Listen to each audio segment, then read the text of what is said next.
hustling. He said. But you know what? They will like you to believe that someone Ekpa is the cause. No. I am the solution.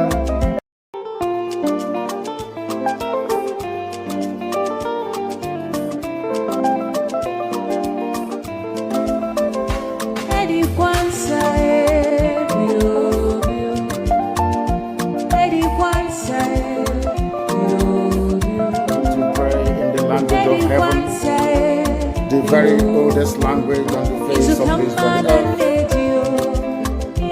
Chico the Cabia Mapuni, Chineke, and son of the winner, we shall and in a cosa hands of Yanina Jama, and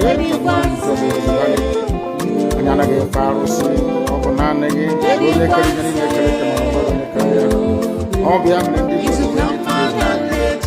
and then so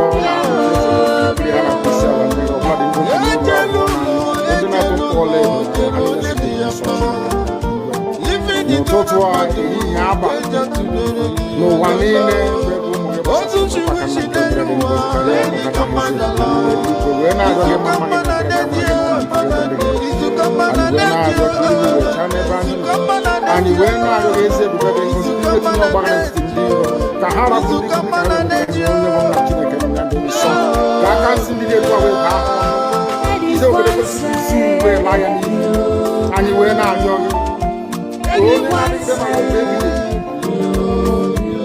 Because you will make a Biafra with your source and we're not going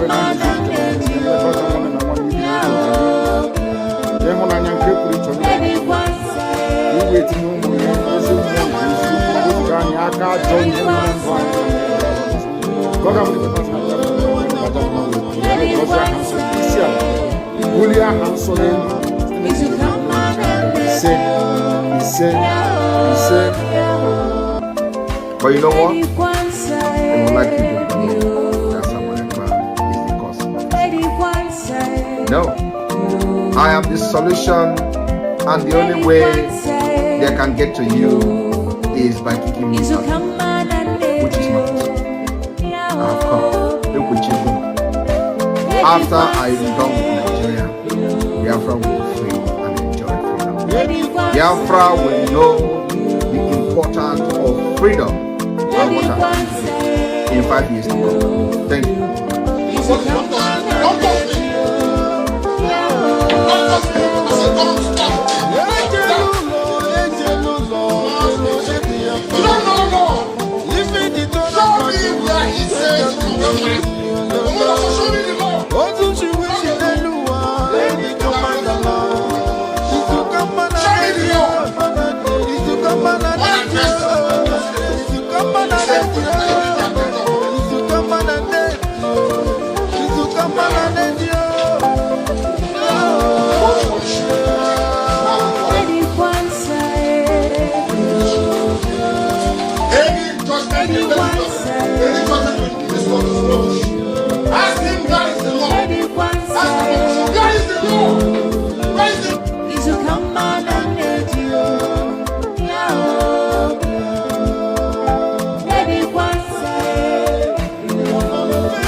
So you keep on supporting evil in the zoo, the more your land will be taken from you.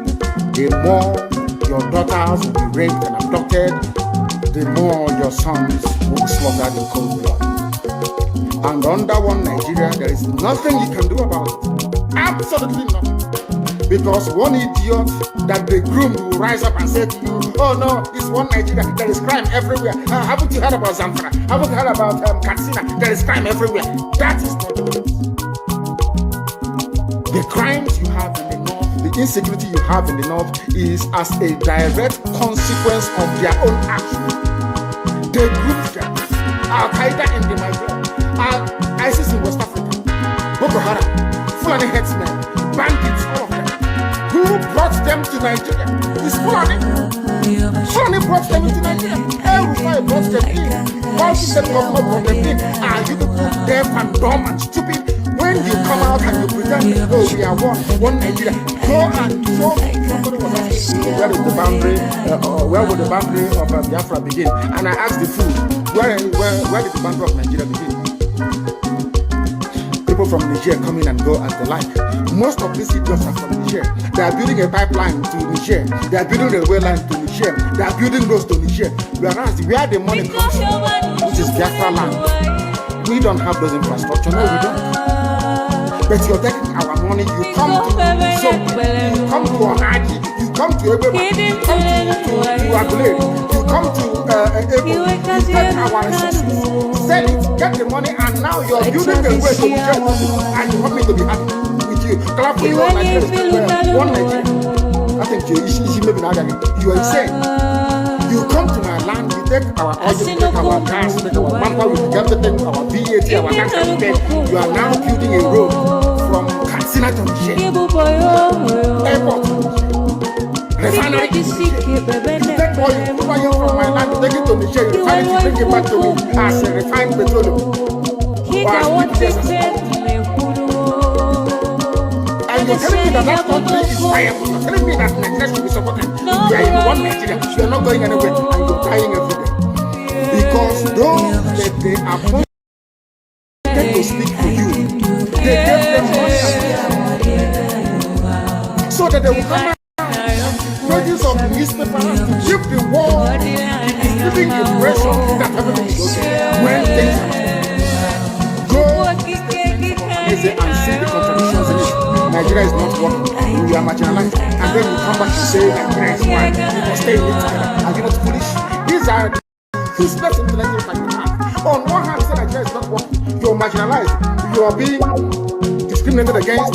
You are suffering. They are killing you everywhere. And you come back to the same place and say Nigeria must be one. Had Nigerians gotten together to say they want to be part of this useless contraption, that's entirely their business. So I'm a Democrat, I'm subscribed to it. But have you asked yourself this question? Why is it that all those asking you to remain in one Nigeria has something to gain from Nigeria, or they have benefited in the past? Nothing more, nothing less. I saw the letter that Ekpa carried to President Biden. In it, Ekpa said, come and help us fight terrorism in order to ensure that there will be no regional destabilization. That is their game plan at the U.S.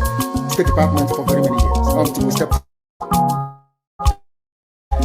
They keep trotting out these lies. Once Nigeria makes, there will be destabilization in the entire region. I say that because you don't understand African history. Most of these people are not people. When I say it, they say I'm insulting them. No, I'm not insulting you. Most of them people. In Africa, we are tribal creatures in Africa. In Africa, we are tribal creatures in Africa. We always go back to our village where we are born, where our umbilical cord, how long, where it was buried. That's where we come from. That is why every Christmas, Easter, New Year festival, or August meeting, you see us migrating back to where we come from. And I keep saying these things to Africans, they don't understand it. They don't understand it. Everywhere in Africa during Christmas, if you like, be in South Africa, if you like, let it be in Kenya, let it be in Rwanda, everybody from the capital goes to the village. If you go to Accra, the same thing happens. This past Christmas, if you like, go to Kotonu.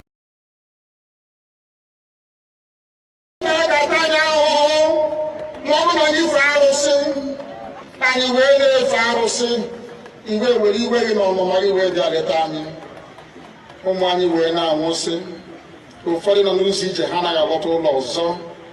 Nne na nna wee na-ata ahụhụ, wee na-ata ikikere eze.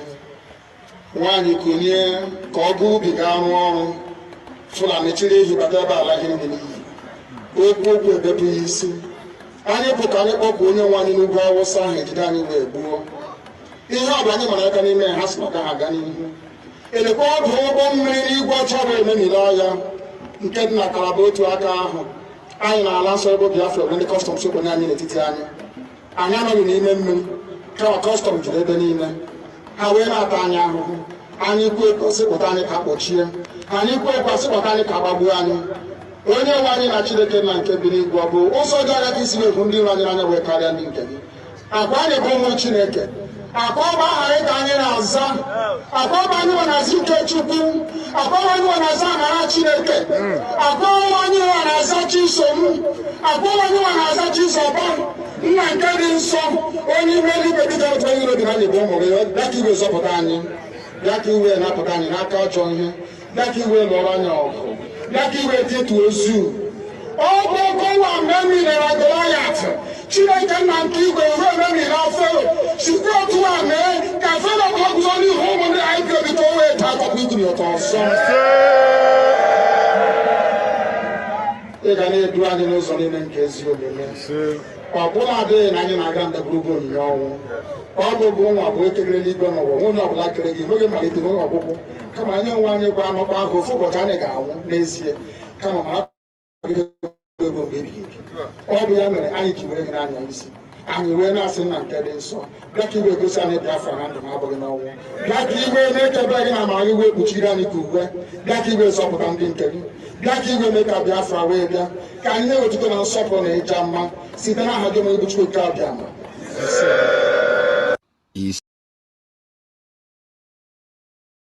I don't know whether they have finished discussing yesterday. Have they finished discussing yesterday? Because I see a lot of them running mad on social media. Simon Ekpa, nobody. Simon Ekpa is this. Simon Ekpa did this. Simon Ekpa did that. I am telling you now, Chinasa Nworu, for the last time, if anything happened to any member of our gallant men, I don't need to tell you what will happen.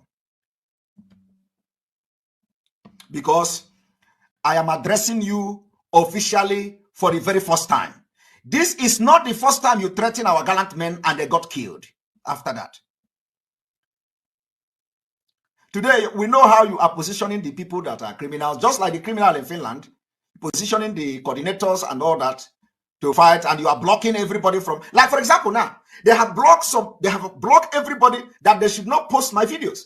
So how could the people who are blindly following criminals in IPOB will listen to this broadcast now and begin to recollect something we have been shouting long time ago? How can they now watch my video to liberate themselves? But one day, they will get tired of being segregated. Segregation. I want you to listen. And me go to my life. Me state I am everywhere. And when I am going to maintain you go into no nime. You may pour on nonsense. When you go to manufacturing. How can you go to the manufacturing? Engineer, why para waduko? And I mean na gwage. Kan go pa get na na ni go face unu se ebwe. O kan do so buya. You see? Chinasa Nworu is telling and threatening our gallant men that you unu feel no so sunu maka se buegbe. Now we are asking Chinasa Nworu, who are these people? Apart from the ESN. Now you are getting the point. Chinasa Nworu is threatening his own people who put their life on the line. Say, can we know Chinasa Nworu? Who are these people? You can now be the judge. Some people already commenting a bubago. Some people already commenting a bubago. Some people are saying DSS. Of course. Do you need a judge? That is why I have said that any day he threatens somebody in the ESN, they have always get killed by the DSS. So now Chinasa Nworu is threatening our gallant men. You know that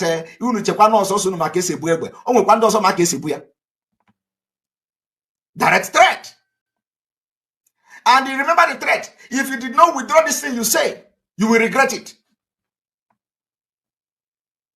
That is how this guy have destroyed IPOB.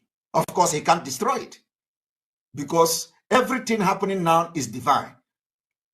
Everything happening now.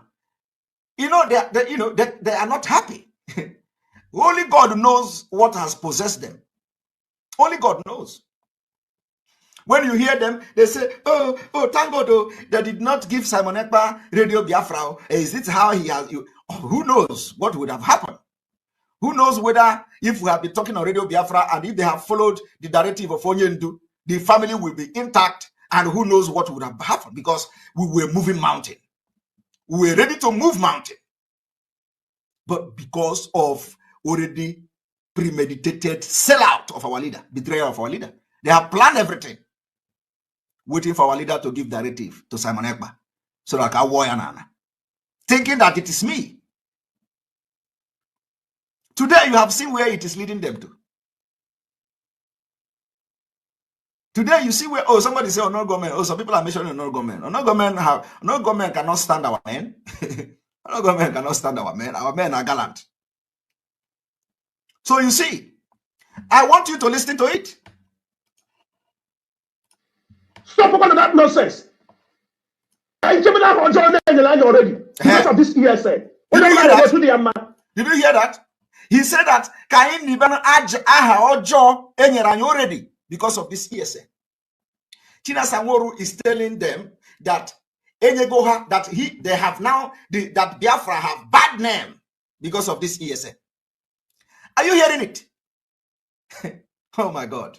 Did you just hear what he said? He said that because of ESN, they have bad name. Direct fight against Nnamdi Kanu structure. Direct sabotage. They say that Nnamdi Kanu structure gave them bad name. I want you to listen to it. I didn't say it. Listen. Stop about that nonsense. Can you give me that on John already? Because of this ESA. So that they will not say I interrupted it. Stop about that nonsense. Can you give me that on John already? Because of this ESA. Did you hear that? Already because of this ESA. They are fighting the structure of Nnamdi Kanu. Now you see why the council sit at home is a part of the legacy. Now you see why they have come to change the Remembrance Day, the Heroes Day. Now you see why and I have been shouting, these people are fighting the structure, these people are fighting the legacy of Nnamdi Kanu, the illiterate, the illiterate who cannot reason. Oh, we are fighting for this IPOB. We are fighting for IPOB. We want to protect our structure. We want to protect this structure. We want to protect it. We want to protect it. The only person that will do something in IPOB is Nnamdi Kanu. Look at him, he's absent everywhere, Massa. Everywhere with these criminals call themselves in the DOS. The only thing they're after is money. Neneanya is in charge. Neneanya is in charge. Money is going to Neneanya. Everybody is in Neneanya. And why our leader is languishing in DSS custody? Every day they come to Radio Biafra, they have nothing to offer. They cannot tell Biafrans, this is what we are doing for our leader. This is what we are expecting.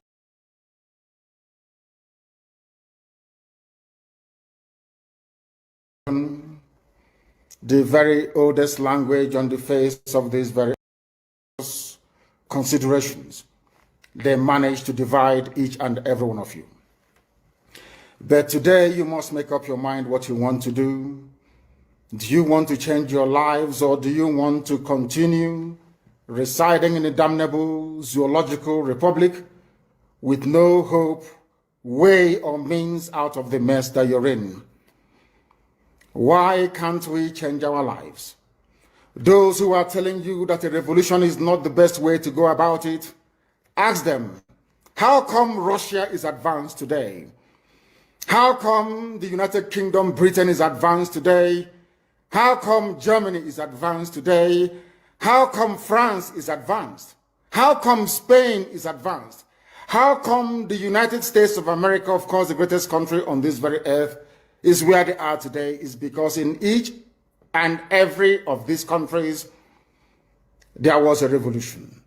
Either a violent overthrow of a very corrupt and inept regime, or there was what I would refer to as intellectual revolution.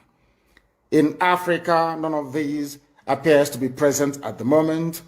Those of them that commenced the NSAS protest tried as much as they can, But the forces that be overwhelmed them, the forces of darkness, the forces of hate, the forces of retrogression, the forces of iniquity prevailed, especially with the help of their journalists and their media houses.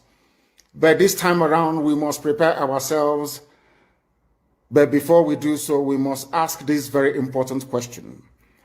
Are we all prepared for this very change that is about to come? Are we mentally tough enough to withstand all the garbage that will be thrown at us? Are you strong enough to jettison every emotional consideration that has to do with tribe, ethnicity, or religion? Once we are able to overcome all of this nonsense, believe you me, this very next phase of revolution will stand and stand very, very strongly. Everybody knows that Nigeria is a scam, a very big one at that. Nigeria is being run by an extremist bunch of dictators called the presidency. All of you know this. Everybody understands this very fact that Buhari is no more. You know that Buhari is dead. Everybody knows. But those still perpetuating this very myth that Buhari is alive are those pinning their hopes on 2023. So this is a collection of odd bedfellows. These are people who are determined by every means available to cling on to power, to continue to impoverish you, to continue to allow terrorists from all across the Sahel to occupy your farmlands and your forests. They rape your mothers, they abduct your sisters, they kill your traditional rulers, they kill the daughters of your prominent men, and you do nothing about it because their only consideration is to keep you focused on this very elusive, better Nigeria to come. You and I know that Nigeria can never, ever be better. We know that very well. The whole world understands that Nigeria can never, ever be better. Why are you pinning your hopes on it? You're pinning your hopes on it so you can go to Dubai, like Atiku and the rest of them, and buy houses for your wives and your concubines. You are doing so because you think it's the turn of your village to eat money. And I have consistently asked this question. Biden, that has just been confirmed as the US president, is he from your village? Boris Johnson from the United Kingdom, is he from your village? Is Angela Merkel from your ethnic group? I'm asking you in the zoo. But you prefer to live in all these countries, which means that ethnicity is irrelevant. What matters is the policies being pursued by any specific or particular government or regime, not where they come from. When people tell you nonsense about it is our turn, why don't we wait till 2023? They are only deceiving you. And if you allow yourselves to be deceived, things can only get worse. Fulani terrorists will take over your land. Time and time again, I have warned you on this very matter, but some of you never ever listened. I told our Yoruba friend that this thing you're supporting, this very evil government you're supporting, when they tagged IPOB a terrorist group, you supported them. You are going to pay a very heavy price for it. Had the Yoruba journalist stood up and said, IPOB did nothing wrong, you cannot tag them a terrorist group, believe you me, by today, you will not have Fulani people occupying Yoruba forests and farmlands. Because in this life, what goes around comes around. If you support evil today because you're benefiting, eventually that evil will overwhelm you. The same thing happened to APC. The same thing happened to Fulani Caliphate. They brought in terrorists from all across the Sahel. They brought them into Nigeria to try to force Jonathan out of office. Now Jonathan is out of office. They are now, of course, reaping what they sowed, all of them. Do you see that the North is in as much disarray as we have in the South, if not worse? When they were grooming and breeding these terrorists, they thought they were doing it just to assume political power. They never knew there was another dimension to it. That these terrorists that they all created will come back to consume them. And that is what is happening today. It is the spillover of their same, should I say, terror effects that we are feeling right across the South. That was why we said with the launch of ESN that we cannot allow that nonsense to continue. They know they are not going to make any headway in the East. They have turned their attention to the West. They are forcibly occupying their land and telling them that they cannot do anything about it. A whole presidency in a country openly and brazenly supporting terrorists. All of you watching and listening all over the world, you know that Miyetti Allah is a terrorist organization. You know that. They have killed. They have said that Benue State is theirs for the taking as a spoil of war. All of you are aware of it. You know what they are doing. Anywhere you have Fulani headsmen, terrorists for that matter, they tell you, oh, they are pastoralists. They are allowed to do their businesses in the forest. All of you are aware of it. But you kept quiet, hoping that somehow Tinubu will emerge as the president, or an Igbo man will come as the president, and your family will start enjoying. But in the meantime, you have no more farmlands, you have no more forests, you have nowhere you can call your own home. The same stupidity exhibited by Hausa peasants that enabled Fulani to take Sokoto from them, that enabled Fulani to take Katsina from them, that enabled Fulani to take even Kanu from them. Every Hausa land is occupied either by a Fulani emir or a Fulani governor. Some of you don't want to reason, you don't ever learn that the main aim of Fulani is to conquer your land and enslave you. Look at Hausa people today. As I wrote yesterday, they are worse than a discarded tissue paper. They are worth nothing. Only their language is what is relevant in their lives. Everything else is lost. All of you are repeating the exact same mistakes that the Hausas made. That is why they are in trouble. And that is why they can never ever come out of it. They are all suffering from what I would an advanced version of the Stockholm Syndrome. Can you imagine that these people came into their land and took it over and they cannot do anything about it? Hausa is gone. It took Fulani very many years before they came out of their shell to say we are Fulani. Remember before, many years ago, they told you we are Hausa Fulani. We are Hausa Fulani. Because that time, their subjugation of the Hausa race hasn't been completed. Now they have completed it. Have they not completed it? And what is happening right now? I ask you what is happening now. Fulani have now come out to tell you we are Fulani people. Is that not what they are saying now? They are not telling you we are Fulani. No more Hausa Fulani. What does that tell you? That the Hausa race no longer exists. Do you want the same thing to happen to you? Do you want the same thing to happen to your families, to your villages? Do you want your towns, let's say Obomosho, to be renamed into a Fulani name? Do you want Onisha to answer a Fulani name? Forget all the nonsense about unity of Nigeria. All they are uniting against is your common interest. Unless you prefer epileptic power supply, unless you prepare to live your whole life without running water, unless you want to live in abject poverty and deprivation, your only alternative is a revolution. Let nobody discourage you. All the countries of the world doing very, very well, they all went through a revolution. You must go through it. If you don't go through it, you can never ever survive. As a people, Fulani will take you over. As simple as that. This very day, we are making it known to the whole world that the Muslim extremist dictatorship masquerading as a secular democratic government must be demolished. It must be demolished for you to survive. They have to be demolished. If you do not demolish them, your lives will end very, very miserably. I assure you. I assure you. The zoo is on its knees. Everybody knows that the zoo called Nigeria is on its knees. Who doesn't know that? Everybody knows. Nothing is functioning. You are all aware of it. When they say go and register for NIM or whatever, NIM or whatever rubbish is called, all of you trooped out without legislation, without any laws. Fulani can control you however they like. Once they announce it, Yoruba newspapers very foolishly and stupidly will support them because they want Tinubu as the president. And you are all dying every blessed day. You are all dying every day. Had you people risen up to say that what is happening in Nigeria is bad, there is no way that Fasoranti's daughter will not be alive today. That is the price you pay for duplicity. That is the price you pay for treachery. That is the price you will continue to pay until you rise up and say, enough is enough. It is up to you to do it. You did it during NSAS. You can do it again.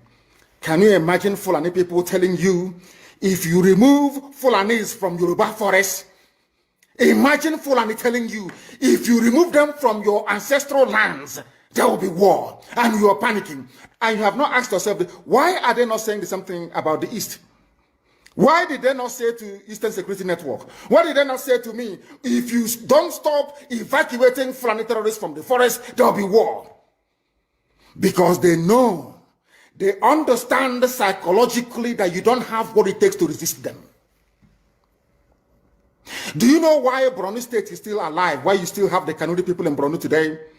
Was because they resisted the Fulani centuries ago. You have to go back to history to understand how Nigeria came into existence. Fulani has been expanding from day one, from Senegambia. All the way from Senegambia, they've been expanding, and now they are in Okigwe. All the way from Senegambia. They are now in Okigwe. And you're asking us to somehow fold our hands and keep quiet because of 2023, because one idiot is going to come out to become a president, because of that rubbish, because of that nonsensical notion, we should fold our hands and wait until we are overrun by the Janjaweed from the Sahel. Is that how reasonable people think? Is that how people that wish to survive as a race, is that how they reason? It is very, very shocking that some of you do not understand what the Fulanis have in store for you. Very, very soon it is going to happen. And when it happens, your eyes will clear. And about whom you will see it very clearly. I was warning you. In 2014, 2015, 2016, they said he's a warmonger. He's a warmongering. I went to America and I told World Igbo Congress that this war you are avoiding is going to come to your villages. They said, no, it's not going to happen. What is happening today? When Yoruba was supporting the dead idiot called Buhari, did I not warn them that this evil you're supporting will consume you? They never listened. They never wanted to listen. IPOB is a terrorist group. You're trying to divide Nigeria. But Mietiana is not. People that you are calling bandits, have you heard anybody come out to say, please Buhari, since presidency is there defending terrorists in the forest, why don't you proscribe them? No, you cannot proscribe a Fulani group. Never. And all of you, we are supporting evil. When there is the proscribed IPOB, proscribed indigenous people of Biafra. These are Yoruba journalists writing junk. Every day they keep writing rubbish. But their land is under siege. Their land is under siege. And the Fulani will take it. It doesn't take time. So I am here today to encourage them that they must stand tall and be very strong, resolute.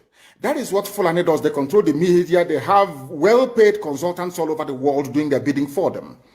They have that woman at UN trying to lobby the world that everything is okay in the zoo called Nigeria. But you and I know that the zoo is not okay. You and I know the game plan of the Fulani. And what are you doing about it? Nothing. Every day you read, you lament, you complain. Every day you read, you lament. And that's all you do. That is all you do. You read, you lament, you complain. You do nothing about it. Your lives are being taken away from you. Your forests are being occupied. Your mothers are being raped. Your daughters are being abducted. And the whole national government, presidency, is supporting such people. And you're telling me that Nigeria is viably sustainable. Is that what you're telling me? That somehow this contraption is sustainable, it is viable. It can never be. Because the more you stay in one Nigeria, the more you are inviting the Fulanis to take over your ancestral lands, to take over your villages, and to make life a misery for you. That is the end game. That is the outcome. If you doubt me, go and do a bit of research. Ask yourself, who are the Hausa people? Who are the Nupe people? Who are the Bachama people? All of these people were steamrolled by the Fulani march to the Atlantic Ocean. And now they're in Yoruba land. They're in their forests. They are in their forests. And who is going to drive them away from there? if not the Yoruba youths. Forget about your useless governors. Your elders are very strong. I love Yoruba elders. The way they behave, the way they talk. Very, very strong. They said they support Akeredolu. This is the governor of Ondo State. They support him in what he's doing. People must come out to say that enough is enough. When you travel to the north, do you live in the forest in the north? The Igbo people in Sabongeri in Kanu, are they living of course it's Hausa land, are they living in the forest? They came to the town, they work very hard, they build houses, they build mansions, they develop the entire place. Is that not what they do? What are Fulani people doing in our forest? Nobody can answer that question. They say that they're pastoralists. I want some of you have had your breakfast this morning. Please go to your fridge or go to where you keep your beverages and you will see pig milk. Pig. Some of us were raised on pig milk. For how many years now? And you keep asking yourself, what is pig milk? Pig milk is the same milk that the cows produce in Holland can be produced in the zoo. Tell me the country in the world aspiring to be a member of the UN Security Council where you move cattle from place to place. Are you people well at all? You so-called Nigerians, are you normal in the brain? I'm asking you a simple question. Show me a country that aspires to be in the 21st century moving cattle from place to place. Tell me they're grazing. Which country is that? Please tell me. All of you don't have any shame. When you have people, an entire presidency coming out to defend a very primitive, archaic agricultural practice, then you know you embrace serious mess. You are in one almighty trouble, I'm telling you. You people are in a mess. The Holland that you get your pig milk from, do they move cattle from Rotterdam to Amsterdam? I'm asking you a simple question. But they produce the pig milk that you're drinking every blessed day. Why can't Fulani produce pig milk in Sokoto? Why can't they produce carnation milk in Kanu? They have the cattle.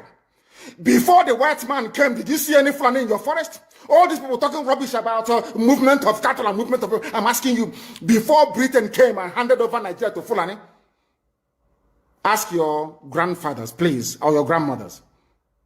Ask them. All this nonsense we are hearing today in this so-called one, I want to tell you the dangers of one Nigeria. All this nonsense you're hearing today about one Nigeria, Fulani in our forest, Fulani in our village. Before the white man came, did you see Fulani moving their cattle all over the place? Did we not have meat to eat? They will answer these questions for you. Because sometimes in Africa, we don't reason very well. The way we reason is disjointed. It is disjointed. I can't understand for the life of me why instead of them to waste all that money arming and equipping this Janjaweed army in Hetiala to come and conquer you and I, why don't they open a milk factory somewhere in the north and bring the milk down south? I'm sure Southerners will buy it. After all, pig milk comes all the way from Holland. Pig milk all the way from Holland. Now you understand it. Because of the way you people reason. Why can't you produce? Is it difficult to produce milk? The same milk that comes out naturally from the udder of the cow. Why can't you can it somewhere, pasteurize it, and send it to people to eat, to drink, or to do whatever with? All over the world, that is what is happening. In fact, they produce so much milk in Europe that they pour it away. Why can't you do the same thing? A whole president claiming they are in the 21st century are supporting a very primitive practice of moving cattle from place to... All of you, you're not ashamed of yourselves. You have no shame. As somebody will say, your shame is shaming me. I'm telling you, you people from the zoo, I'm ashamed of your ignorance and stupidity. You people are hopeless, completely hopeless. One day now, one idiot to come and say, we are intellectuals. And you're moving cattle from Kafanchan to Ahoda. You are intellectuals. You are intellectualizing. You are in the 21st century. You are moving cattle, driving cattle, Nama, from over 300 miles. It's claiming Yoruba forest is a place for you to be in. You want to relax. Yoruba forest is every Nigerian is free to live anywhere and do their business anywhere. Yes. But when an Igbo man tries to sell beer in Kanu, you destroy it. You destroy their businesses, you destroy their hotels, but you can come down to the south and live anywhere you like and graze anywhere you like. And you're telling me that is a country, that is one Nigeria for you? The Fulanis we are talking, they call them the Funa movement. Our attention has been drawn to a decree credited to one Rotimi Akeredolu, asking Fulani people who have occupied some forests in Ondo State to quit. We are also aware of another incident in Oyo State where an illiterate political talk gave quit notice to Fulani people to leave their territories, which are now their irreversible homes. Are you listening? Fulani are now saying that Yoruba forest is now their irreversible homes. They have now occupied Yoruba land in perpetuity. And I want to let my Yoruba friends understand this. You see, in life, anytime you support evil, evil will come back to haunt you. All of you never knew that IPOB and this Biafra movement was for your liberation. Some of you saw maybe the oil and gas from Biafra land. If they go now, we'll have access to oil and gas. In the process of having your eyes fixated on oil and gas, your forest is gone. Do you understand it? There is nothing more precious in life than freedom. Freedom is very important. And I need you to understand this very morning. Every Yoruba person supporting Fulani, you are setting up yourself to become like the Hausa people. Remember when Hausa was supporting Fulani? We are Hausa Fulani, we are Hausa Fulani. Where are the Hausa people today? I ask you. Where are those Hausa people today? Do you see them anymore? They're saying we are Hausa Fulani, we are Hausa Fulani. Do you see them again today? Do you see them? I'm asking you. No, because Fulani have completely overwhelmed them. It's called emasculation. Completely emasculated them. Look at what they're doing in the East. In the East, they come to the East, I will tell you, oh, you want to be the president or vice? Yeah. They say, give us land for Ruga. They give them land. I saw Joseph Kanu did that Lord Banta. They have taken it over in forever and ever. Give us land in your state. Hope of them prove to us that you are stood. Give us land in Olo. Hope of them will give them land in Olo. We can go and kill people in Obibo. We can kill for them. How many Fulani governors are prepared to kill bandits? I didn't say normal people. I'm talking about armed, dangerous bandits. How many Fulani governors? Go and read your newspapers, you will see it there. Fulani governors are negotiating with them, giving them arms, giving them vehicles, making sure that their life is no longer a misery. But they come down to the south. They tell you, give us land for Ruga. Go and kill your people to prove to us that you're one Nigerian. That was why Obi was talking rubbish. He was talking, was it yesterday or 2 days ago? Supported by the BBC. The problem you people have in Nigeria is this. Your journalists, you see people, Punch newspaper, Tribune, Vanguard, and Nation, they are your second worst enemies. I'm telling you the truth. They can never, ever be objective in their reportage. Never, ever, ever. That's why all of you are suffering. But you don't know it. They were the same people used to scuttle the NSAS protest. Of course, some of you went about looking for Indomie in warehouses. Typical black people. Any revolution that is coming now, you must stand very firm. They'll say, oh, you're Igbo. Oh, you're Yoruba. Oh, you are from Europe. Don't join them. It's our turn in 2023. If you do this, you will scuttle our chances of becoming the president in 2023. Ask yourself, all of them that have been president from time immemorial, what benefit has it brought to you as a human being? Absolutely nothing. So you have nothing to lose. Absolutely nothing to lose. You look at them now, how they have now descended on Yoruba people, asking them to concede, give us your forest, we must graze, we must do this, we must do that. And slowly before your eyes, they are giving in, they are capitulating, they are allowing them to go, if you don't give it to us, Tinubu will not be president in 2023. Tinubu won't be the president. That's what I'm saying to you. And foolishly you will agree and hand over your land to them. And once they take your land over from you, look at Hausa. Because there is a saying where we come from. If you want to know what your life is going to become in the future, look at Hausa people. If you want to understand, appreciate, I would say, the life that you are about to bequeath to your children and grandchildren, look at Hausa people. Is there any Hausa governor today? Is there any Hausa emir? Is their land though? Katsina is Hausa land. Kanu is Hausa land. Sokoto is Hausa land. Hausa people own it, indigenous to those areas. I'm asking you this question. Is there any Hausa man who's an emir in the north? The answer is no. Something's going to happen to you. If you don't rise up now to break, I'm not even asking people to break the zoo. Demand for what rightfully belongs to you, your freedom. The freedom to decide. The freedom to write a constitution if you prefer. The freedom to live with whoever you want to live with. That is what we're asking for. But most people misunderstood what we are saying. And today, almost everything we have said about the zoo has come to pass. Everything we have told you, everything I told you has come to pass, hasn't it? Everything. And some people are still questioning and arguing. They said, Fulani will resist by all means necessary, including armed resistance, any attempt to forcefully eject them from the forest. Yoruba, you must ask yourself this question. When we were pursuing them from Ebonyi, why didn't they say something about ESN or Nnamdi Kanu? Why? Have you asked yourself that question? Because they know we are prepared to die to defend our land. They understand that very well.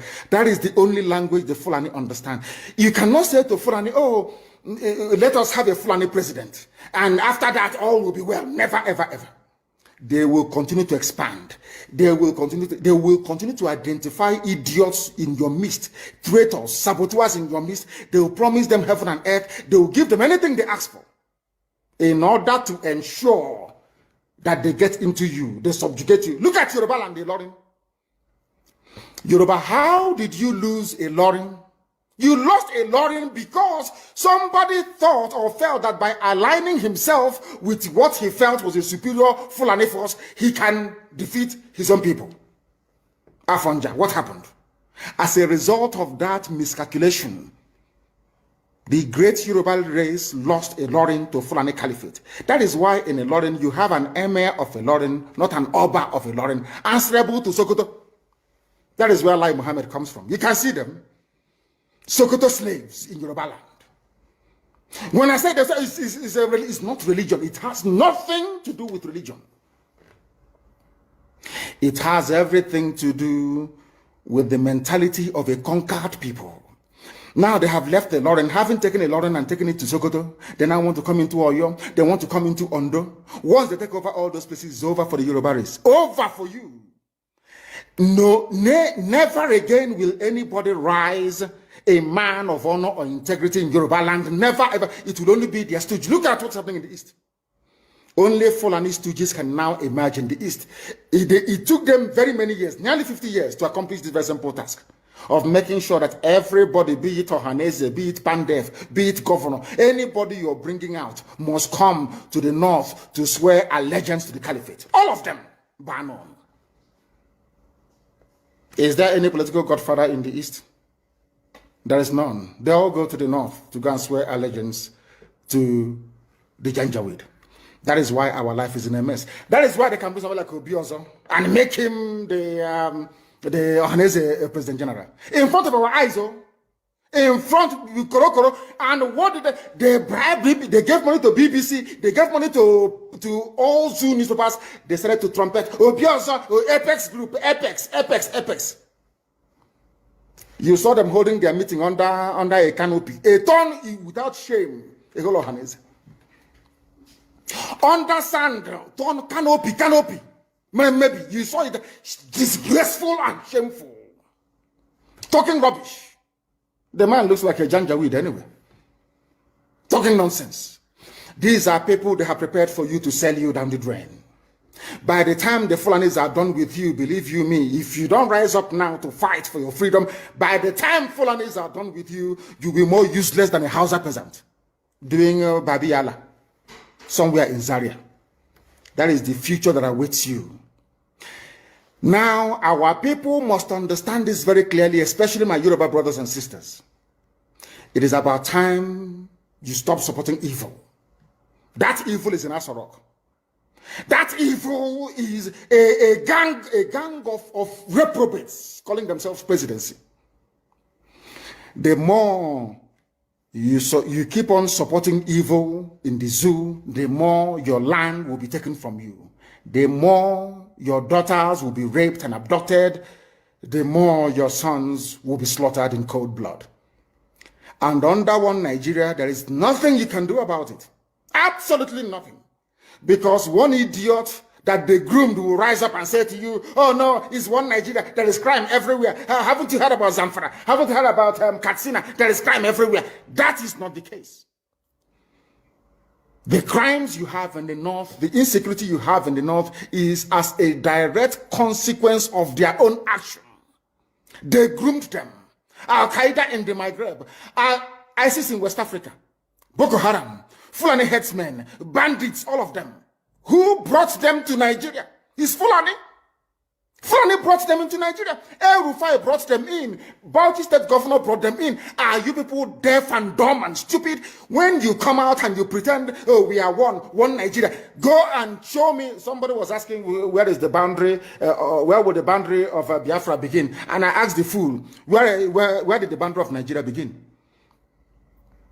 People from Niger come in and go as they like. Most of these idiots are from Niger. They are building a pipeline to Niger. They are building a railway line to Niger. They are building roads to Niger. Whereas where the money comes from, which is Biafra land, we don't have those infrastructure. No, we don't. But you're taking our money. You come to Izombe, you come to Ohaji, you come to Ebema, you come to Aguleri, you come to Ebonyi. You take our resources, sell it, get the money, and now you're building a way to Niger Republic. And you want me to be happy with you? Clap for you. Oh, Nigeria is doing well. One Nigeria. I think you are insane.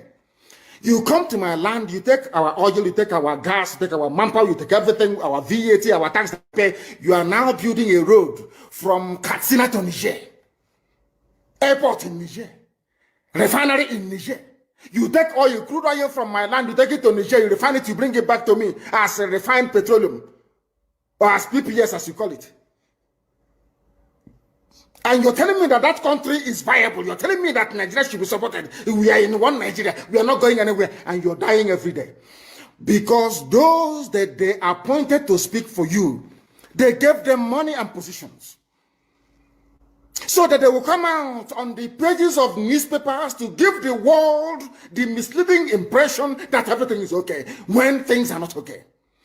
Go through the statements of Ohaneze and see the contradictions in it. Nigeria is not working. We are marginalized. And then you come back and say Nigeria is one. We must stay in it together. Are you not foolish? These are the useless intellectuals that you have. On one hand, you say Nigeria is not working. You're marginalized. You are being discriminated against. You're suffering. They're killing you everywhere. And you come back to the same place and say Nigeria must be one.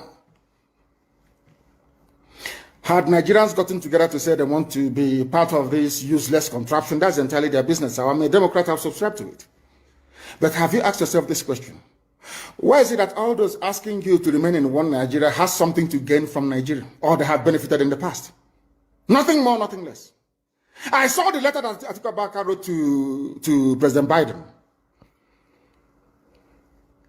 In it, Atiku Abubakar said to come and help us fight terrorism, in order to ensure that there will be no regional destabilization. That is their game plan at the U.S. State Department for very many years, until we stepped in. They keep trotting out these lies. Once Nigeria breaks up, there will be destabilization in the entire region. I said it because you don't understand African history. Most of these people are not educated. When I say, they say I'm insulting them. No, I'm not insulting you. Most of you are not educated. In Africa, we are tribal creatures in Africa. In Africa, we are tribal creatures in Africa. We always go back to our village where we were born, where our umbilical cord, how long, where it was buried. That's where we come from. That is why every Christmas, Easter, New Year festival, or August meeting, you see us migrating back to where we come from. And I keep saying these things to Africans, they don't understand it. They don't understand it. Everywhere in Africa during Christmas, if you like, be in South Africa, if you like, let it be in Kenya, you let it be in Rwanda, everybody from the capital goes to the village. If you go to Accra, the same thing happens. This past Christmas, if you like, go to Cotonou, go to Yaoundé in Cameroon. Everybody living in the capital cities of Africa, they go back to their villages. They go back to their tribes where they come from. Do they do that in the Western world? During Christmas, these people migrating from, oh, I come from Florida, I'm going to Florida. No, you don't. Because people come from where they are born. We come from where our ancestors were born. That is the difference between black people in Africa and those from Europe and other parts of the world. We come from, so if you ask somebody, where do you come from? He or she will mention their village. That is what makes us Africans. It's very, very unique. If you destroy that, you're finished as a people. In Africa, we are tribal. First and foremost, we belong to our tribe where we come from. That is why our people need to appreciate this. Very, very critical. That Africa is restructured to recognize where people come from. Heaven, the very oldest language on the face of this very earth. Because I can say that from what I have just listened from you, it is just not ordinary. Very wonderful.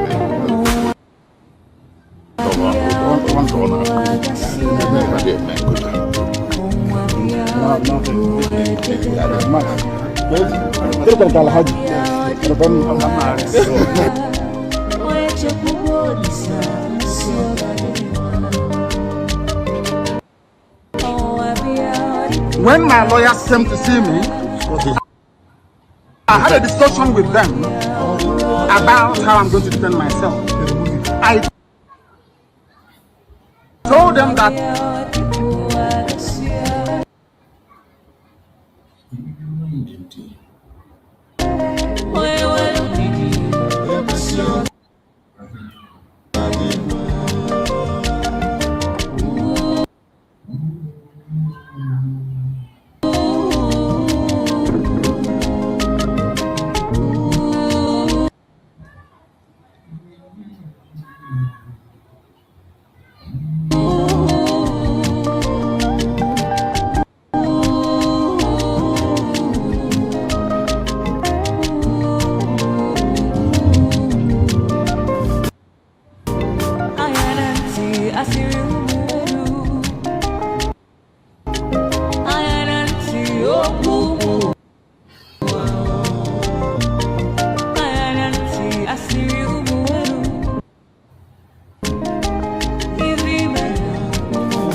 Welcome. Thank you for joining us on this very morning program.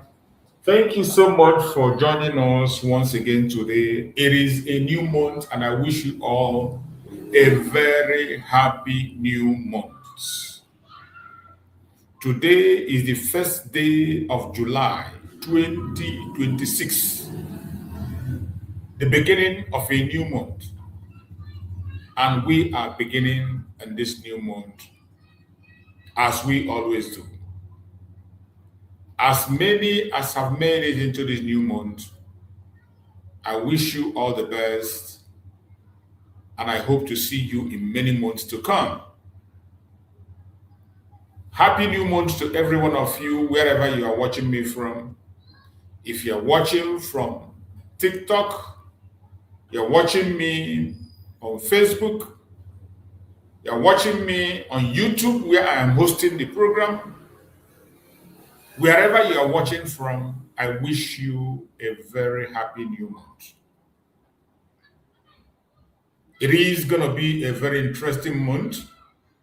And I pray that Chukwu Okike Abiama will give us the strength, the power, the wisdom, the knowledge to scale through in this new month. So in this new month, I welcome my beloved brother Uche Onyende. Happy new month, you're here with me. I welcome Iwu Biafra. Happy new month as you join. I welcome, is that user?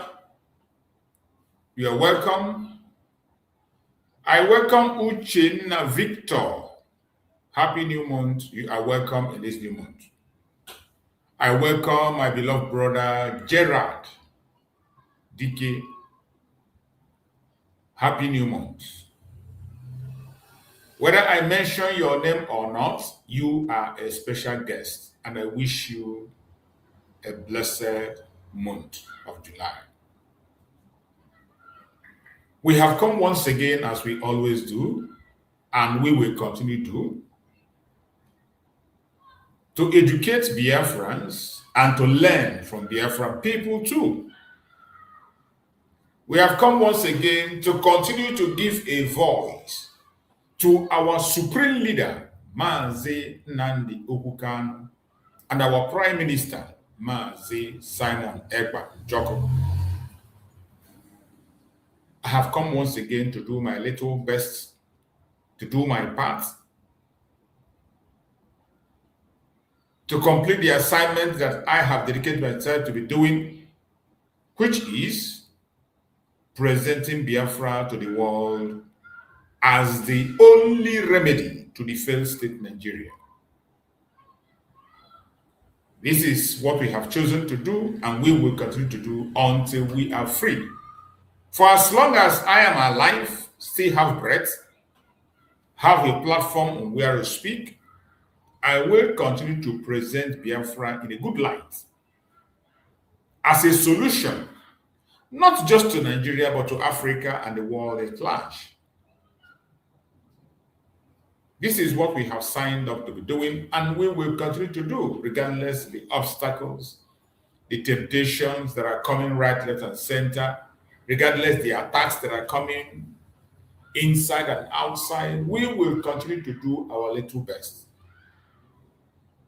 And I appreciate everyone that is patient with us, everyone that have committed themselves to join us. I say, may Chukwu Okike Abiama continue to guide you, protect you, and secure you. Let your hearts not be troubled. Whenever you join the program and they kick you out, find your way back. If they prevent you from coming in, you can try again some other time. You can watch on your own. So, my wonderful people of Biafra, I appreciate every one of you that is watching this program, wherever you are watching from. I thank you for being part of the program. Kindly like and share the program to other platforms. Share to family and friends. Share to those you feel they need to hear us. Share to our enemies who claim to know better. Share to those that have superior arguments. Both those who agree and those who disagree, share to them so that they can come here with their question and speak their mind while we respond. So that they can come also and hear our own line of thought and what we feel and think. Maybe they could have a change of mind. So as you join us, if the message resonates with you, don't just watch alone. Make sure you take it across. Join us on this radical evangelism to make sure the message gets to where it needs to get to. More especially at this particular point in time. This is a very terrible time, a very difficult time in this journey of Biafra restoration. It is a very terrible time, a very interesting time, and a time we must pay attention. As we speak, a lot is happening. We got to a time when it seems as if Biafrans are working on their own. Our leaders were taken away from us. The supreme leader, Nnamdi, Kanu, was kidnapped and removed from our midst. The Prime Minister, Ekpa, took up the responsibility of keeping Biafrans together and keeping the awareness going. They couldn't have it. They conspired internationally and took him away. As we speak, we are still battling in the court for the release, unconditional release of Nnamdi Kanu, and also the unconditional release of our Prime Minister, Ekpa. The case of Ekpa, as you all know, is coming up on the 5th of August. Next month is already here. You know, for a long time, we've been announcing, and you think August is far. We are already in July today. 5th of August, by next month, our Prime Minister will be in court. But on the 1st of August, the Biafrans are having massive protest in Finland. A massive protest where everybody in Finland is invited. Everybody in Europe is invited. Every Biafran across the world. If you can make it to Finland, make sure you are there. The same way we went for convention, the same way we came out for the declaration, we need that number to put pressure in Finland government and let them know that Samuel Ekpa is not alone. More especially at this time that it has become much more clearer than ever that Samuel Ekpa was accused falsely by Nigerian government just to shut him up. Finland government will be ashamed of themselves today when they look at what is happening in Nigeria. The reason for which Samuel Ekpa was detained, the insecurity has become worse than ever. Loss of life have increased, kidnapping have increased, and continue to increase on a daily basis. But Samuel Ekpa was blackmailed by Nigerian government using some members of IPOB, more especially the sacked DOS. The sacked DOS were given that assignment to destroy the reputation of Samuel Ekpa. And they did that for many years, working hand in hand with the caliphate, with the international conspirators. And at the end of the day, they entered into agreement and manipulated, and Samuel Ekpa was taken out of the picture. But today, our Prime Minister has been vindicated. And I strongly believe that Finland authority are watching. They are watching and observing what is going on in Nigeria today.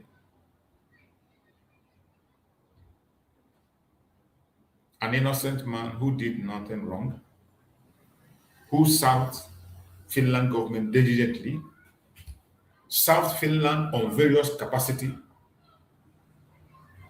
without any accusation, only became a criminal when he decided to save his own people. It is laughable. But we know that Chukwu Okukabiam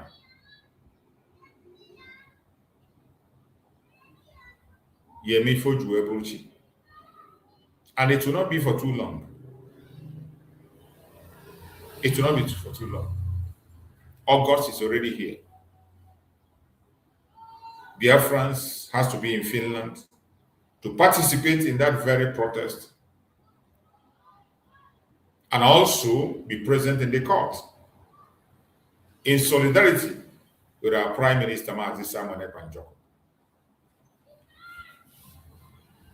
In the case of Mazi Nnamdi Kanu, the battle line has drawn already. We are doing very well internationally and locally.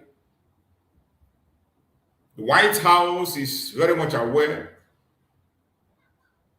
and paying close attention to what is going on. The international lawyers and Biafrans across the world are creating awareness. And we don't have any fear that Mazi Nnamdi Kanu will be vindicated. We want to give the same pressure on the side of Mazi Simon Ekpa. We want to do the same. The same thing Mazi Simon Ekpa did for Mazi Nnamdi Kanu and made sure he was not forgotten. Likewise, we will not allow Mazi Simon Ekpa to be forgotten, no matter what anybody feels, think, or do. We will continue to support our Prime Minister, Mazi Simon Ekpa Njoko.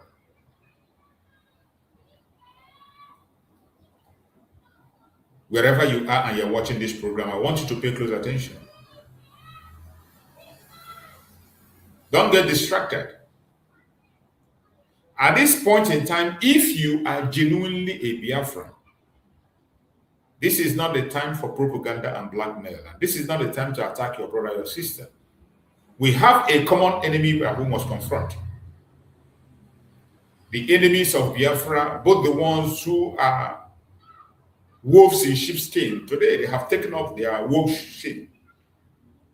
They have taken off their wolf skins. So, it is no longer difficult for you to know who is who. If you yourself, you are genuine. If you are genuine and you have a pure heart, it is not difficult for you to know who is who. Judging from everything that is happening presently against Mazi Nnamdi Kanu, it is the same people who tarnished the image of Mazi Simon Ekpa, who blackmailed Mazi Simon Ekpa and lied against him. They have resurfaced again to show their true color.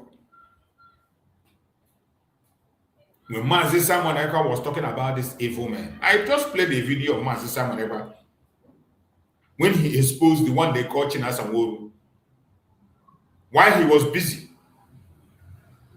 taking innocent lives of Biafrans, including the Liberation Army, the ESN then. Mazi Simon Ekpa was shouting and shouting. Nobody paid attention. But after they committed all those evil, they blackmailed Mazi Simon Ekpa. And they pretended he was the one causing the confusion. Like this video I played today. The one they call Nneka Chimezie have not seen the video. And she doesn't know what transpired. Or she has seen it, but she decided to turn a blind eye to it. It was because of these expositions that they made sure they tarnished the image of Mazi Simon Ekpa. They joined the politicians, joined the Fulani Caliphate, Majid Ohaneze Ndibo, and they sacked the DOS officials, all of them. They came together and they were attacking Mazi Simon Ekpa because of Mazi Nnamdi Kanu. The only reason Mazi Simon Ekpa was demonized was because he was protecting the legacy of Mazi Nnamdi Kanu. He was protecting what Mazi Nnamdi Kanu kept in place. While these people were trying to destroy everything. And when these things were happening, people kept silent as if they didn't know what happened. They changed every structure of Mazi Nnamdi Kanu. First of all, they wanted to stop the Remembrance Day. They want to change the name of the Remembrance Day to put it something else. They want to remove Biafra and put it a different thing altogether. They started praying with those orgy and praying with cola now, whatever, and they try to deviate it to something else.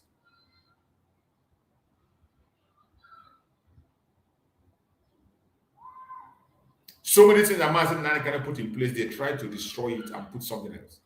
But Master Samuel Ekpa saw it and he began to shout.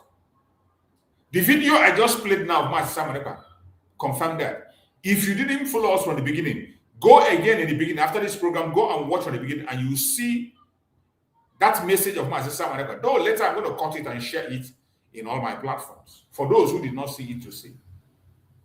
The revelation of Master Samuel Ekpa about the one that called himself Chinasaboru, while he was busy destroying the life of Biafrans and destroying the legacy of Master Nnamdi. And at the same time, pretending to be working with Master Nnamdi till today, that he has now been exposed.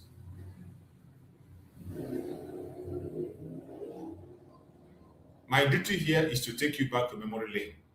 That is why I always urge people,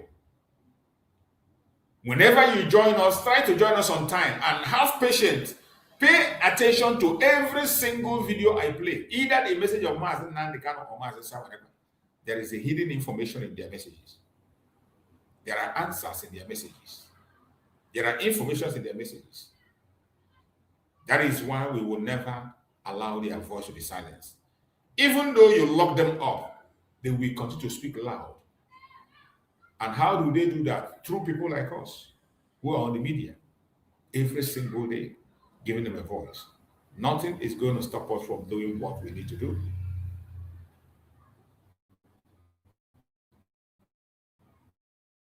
We are not doing it for any personal interest. We are doing it for the interests of Biafran people, for our freedom, for my freedom and for your freedom. So we are going to do the same this very morning. And once again, I welcome everyone that have joined us. Whether you are joining us from Europe, America, Australia, Canada, New Zealand, you are joining us from Russia, from Ukraine, from Iran, from China. Any place you are joining us from, I welcome you and I thank you for being part of the program. As you join, don't watch alone. Invite somebody to also hear from us. You never can tell. There are people that have series of questions, different questions in their mind. Invite them so that they can come here and ask us questions. There might be some that have superior arguments. Invite them. Let them come here with their superior arguments. Let us sort it out so that Biafrans can take a profound decision on what to do and how to do it. Wherever you are, whoever you are, I welcome you, more especially in this wonderful new month.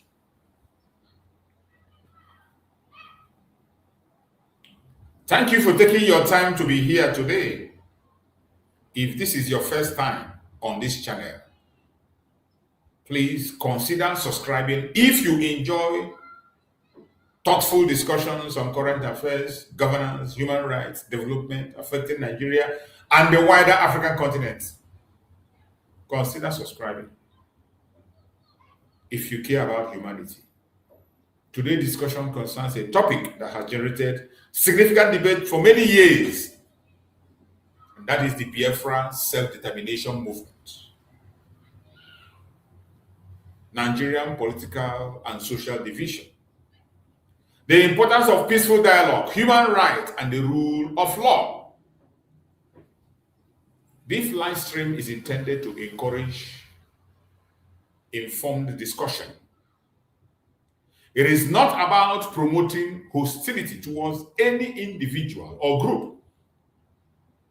Instead, it is an opportunity to examine different perspectives, consider verified information, and reflect on how lasting peace and stability can be achieved.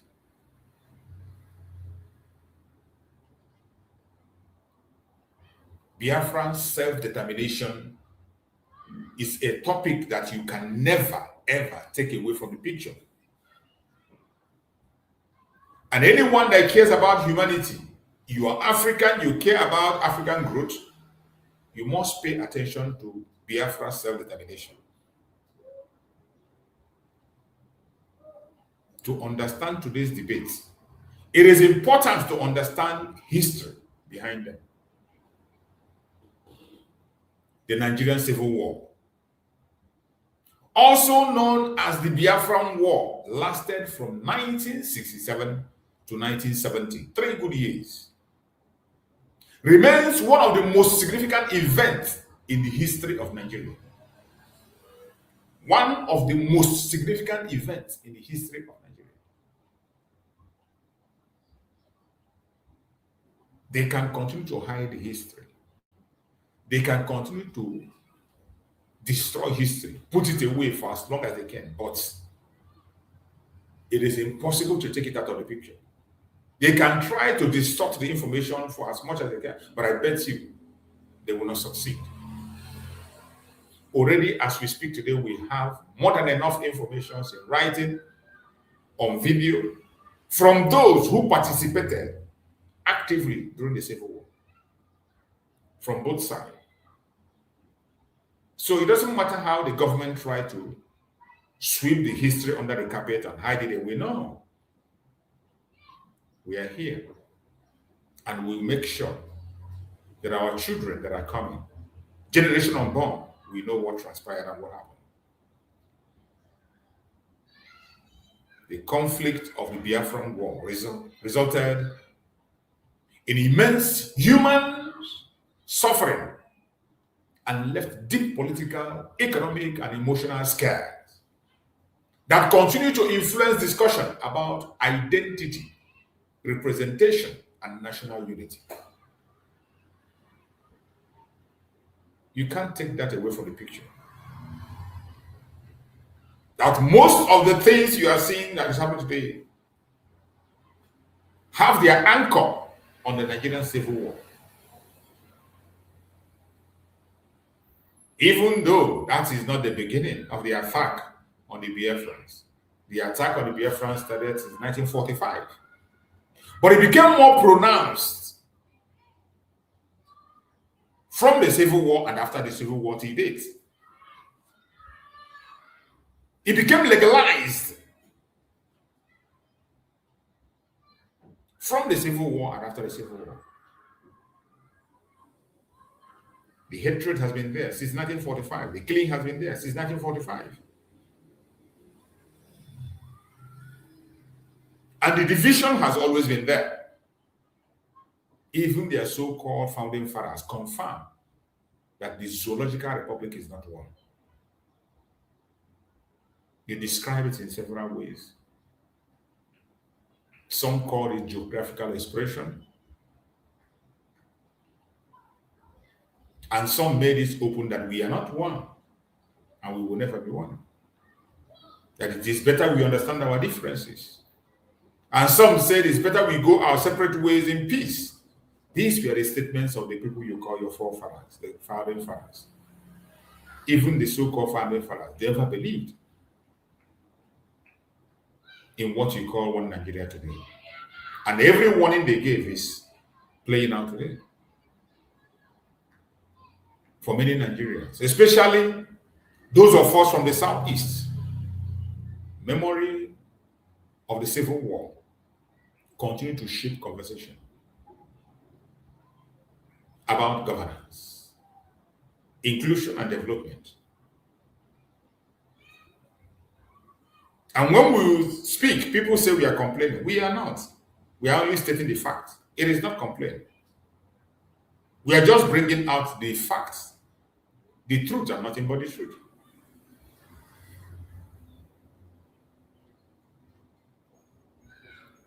When you see the lack of presence of the federal government in the Southeast,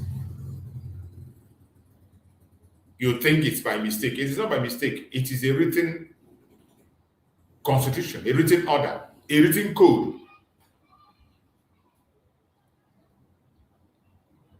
When you see the way you have been taken out of every political post, you think it's a mistake. It is not. It is a written code. When they tell you you can't be a president or contest even, it is not by mistake. It is a written code. And it doesn't matter who becomes their president, we follow the code.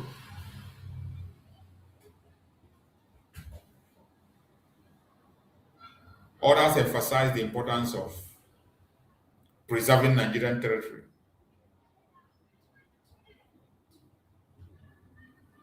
The ignorant ones, the so-called one Nigerians, will tell you about preserving Nigerian territory, territorial integrity. They believe in reform. They think that Nigeria can be reformed, that something can be done. They still believe in their existing constitutional framework that is not working, that has never worked.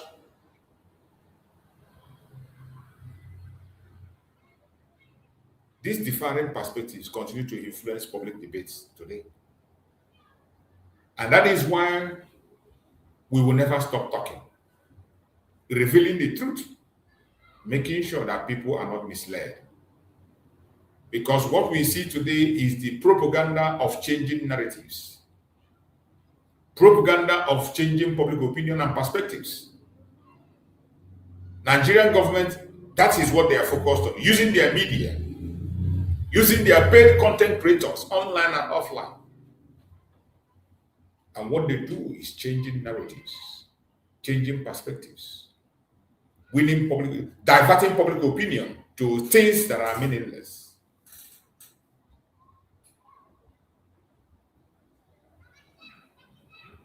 In recent years, the Biafra self-determination movement has remained a subject of national and international attention. You can't beat it.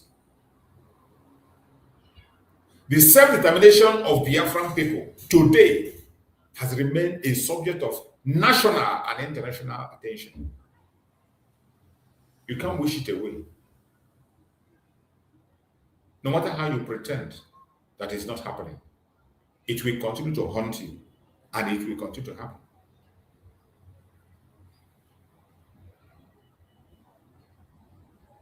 All we are asking is for recognition.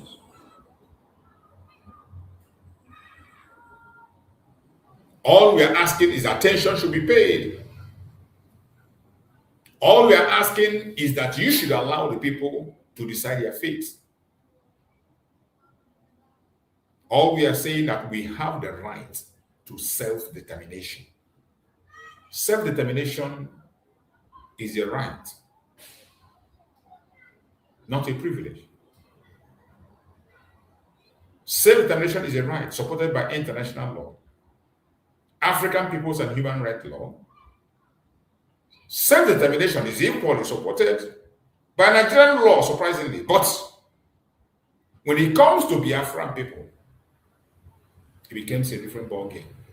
Just like they will tell you there is no referendum in their constitution. And we know that referendum have been conducted in Nigeria on several occasions. We also know that it is not mandatory that there must be a referendum in the constitution for a referendum to happen. These are facts. But because of their own evil agenda, they tend to twist everything to suit their evil and destructive agenda. And we will never give up. The Zoological Republic continues to talk about Nigeria is one sovereign nation. Each time we talk about freedom, each time we talk about self-determination, they say Nigeria unity is not negotiable. In 21st century, you are telling a human being that he has no right to decide his fate. In 21st century, in a time that the international community are focused on people's rights, you are telling the Biafrans that they have no rights to even ask for their rights. But the most painful thing is that this thing is happening before the whole world. The international communities are watching and they do nothing. The same people that claim to promote human rights across the world, before their own very eyes, human rights is being abused. Human rights is being crucified and thrown to the trash. Yet they utter no word. What crime have we committed as Biafran agitators? What crime has Nnamdi Kanu committed? Educating his people, letting these people know the right they have to protect and defend themselves and also decide their own fate. Educating the entire people, not just the Biafra, educating the entire world, Africans more especially, and Nigerians as a whole, educating them on their rights to seek for a responsible and reasonable nation where the rights of people will be respected. That is the crime he committed. And he was given life sentence because he's educating the people. What crime did Mazi Samuel committed? Mazi Samuel Ekpa stepped in the shoes of Mazi Nnamdi Kanu and said the right thing must be done. The people must be protected. And people must be allowed to make the choice, what they want, how they want it, and when they want it. And before the whole world, the rights of our leaders were stripped from them. No nation deemed it fit to speak. Not the United States. Not even any other nation in Europe. Instead, they join the oppressor and pretend not to see what is going on. The kidnapping of Mazi Nnamdi Kanu is enough to get Nigeria sanctioned from the United Nations. Even the United Nations Arbitrary Committee gave a statement and told them to release this innocent man unconditionally that he's innocent. Nigeria refused. Nigerian court set Mazi Nnamdi Kanu free, discharged him, and they refused. And yet the whole world saw this and they are watching. In the midst of the innocence of Mazi Nnamdi Kanu, he was illegally convicted and sentenced to life imprisonment. And the whole world still kept silent. They didn't utter any word. Then I asked myself, are we still in a just world? I asked myself, what is this about human rights that the United Nations talks about all the time? When before then, the right of an individual, the right of an innocent man is trampled upon and his life ruined, and they do nothing. Not because they did not know what is happening, they are very much aware. The trial of Mazi Nnamdi Kanu was aired in public. All the lies and propaganda and shenanigans was in the public. And yet, the international community kept silent.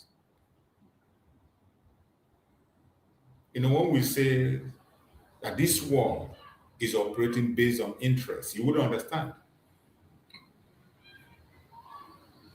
Every country cares about their interests, including the United States of America to an extent. They all care about themselves. They don't care about you. Including the United States of America, they don't care about you, they care about themselves. One thing I love Trump is that he's somebody who doesn't lie. He almost says it the way it is. Even if he lies like a politician, but in most cases, he says it the way it is. When he said America first. When he said America first, people got angry and began to think why. But that is what the world is all about. Every nation put themselves first. And as long as their interest is protected, they don't care about you.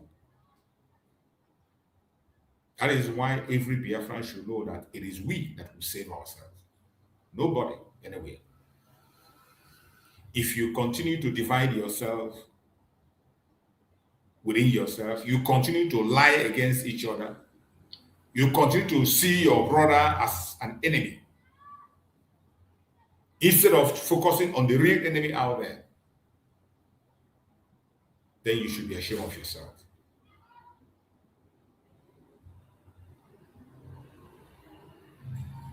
The differing position have led to ongoing legal proceedings, public demonstrations, and significant public debates. Nigeria is non-negotiable, according to the criminals who are benefiting from the contraption.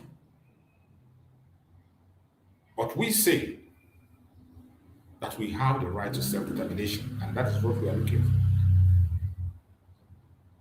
That is what our leader, Nnamdi Kanu, led us to, and Samuel is also pursuing.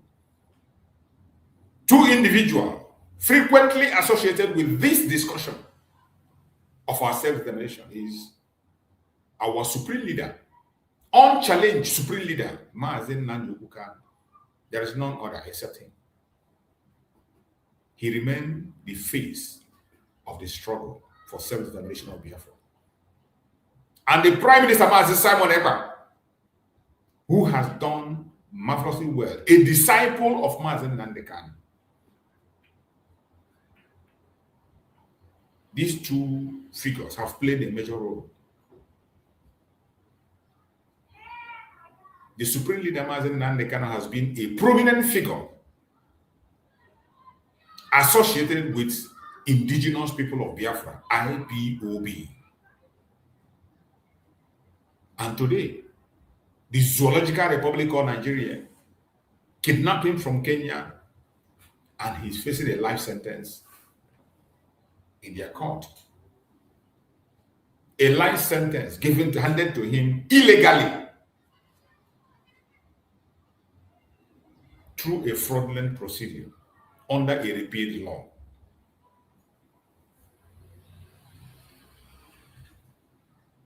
Our Prime Minister also became a well-known and some say controversial voice in discussion relating to movement, while facing legal issue also in Finland. Nnamdi Kanu used to say that whenever you are doing something and Nigerian government is praising you, you should run and know that your death is close. And when you are doing something and Nigerian government feel uncomfortable, continue to do it. You are on the right path. Anything you are doing and Nigerian government feels uncomfortable, continue on that path. You are doing the right thing. But whenever they praise you, beware. Your head is going to be off any moment. With that message, today you know the people who are dining and whining the government of Nigeria. They sacked DOS, dining and whining with politicians. And they don't hide it. They don't hide it. They try to pretend about it. They try to lie about it, to deceive those they feel they can deceive. But large number of Biafrans are very much awake. Nnamdi Kanu earned the reputation he has today because of truthfulness. Tested and trusted. He has been very truthful from day one. Committed to the cause. Nnamdi Kanu has had the opportunity to become a billionaire. A billionaire in dollars. Not even a trillionaire in dollars. But yet, no, he said no. All I want is my people to be free. Even at the expense of his life, he's still pursuing collective interest. How many of you can do the same? How many of you? Simon Ekpa also put his own life on the line, his career on the line. And today you see where he is. How many of you can do that? We have Biafrans scattered all over the world, in different governments, in different tough positions across the world. How many of them find time to talk about the problem of their people? How many? Simon Ekpa is not the only Biafran politician in Europe or outside the country. We have many Biafrans who are in a very solid and critical position. But what do? Their career is more important than the collective interests of the Biafra people. That is why when you see these people that are putting their own desire aside and pursue collective interests, you applaud them. They deserve our support. They deserve an accolade. Hate them, like them, we must respect them because they have done what you cannot do. The bunch of idiots today that are in various platforms attacking Nnamdi Kanu, these are idiots that cannot even rule their local government, that cannot even be able to strengthen their own environment, let they feel that they will ride on the Biafran people.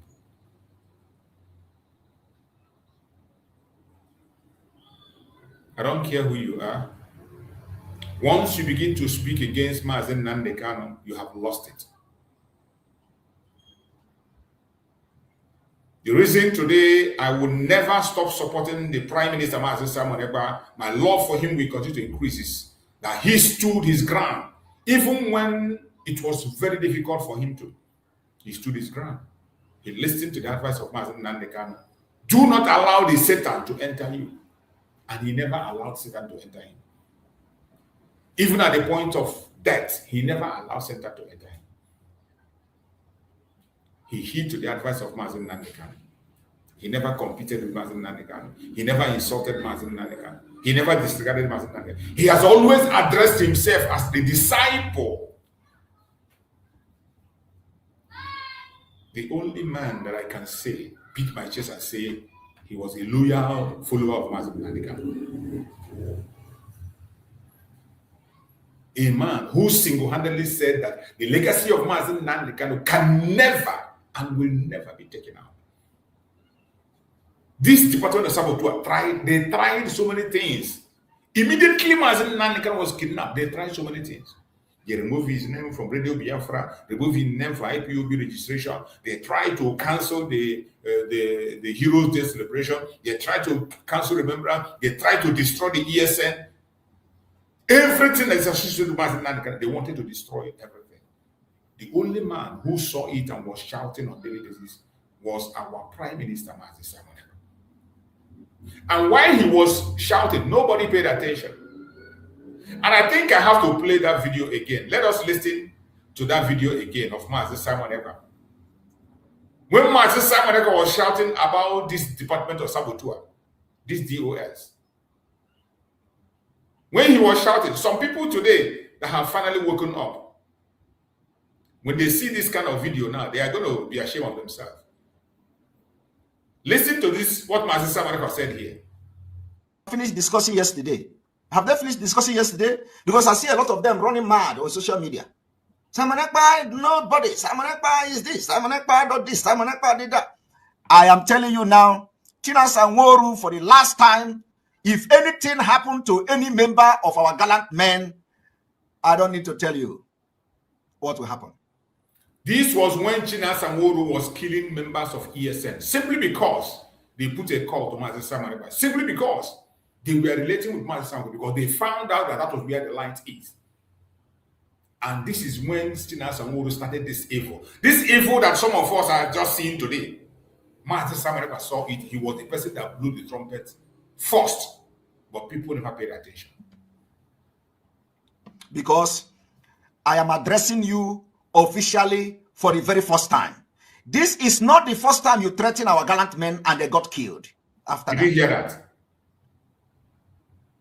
Today, we know how you are positioning the people that are criminals, just like the criminal in Finland, positioning the coordinators and all that to fight, and you are blocking everybody from, like for example now, they have blocked everybody that they should not post my videos. So exactly, they stopped people from listening to Simon Ekpa then. Someone that Nnamdi Kanu say, go and listen to Simon Ekpa. He is coming with a new dimension.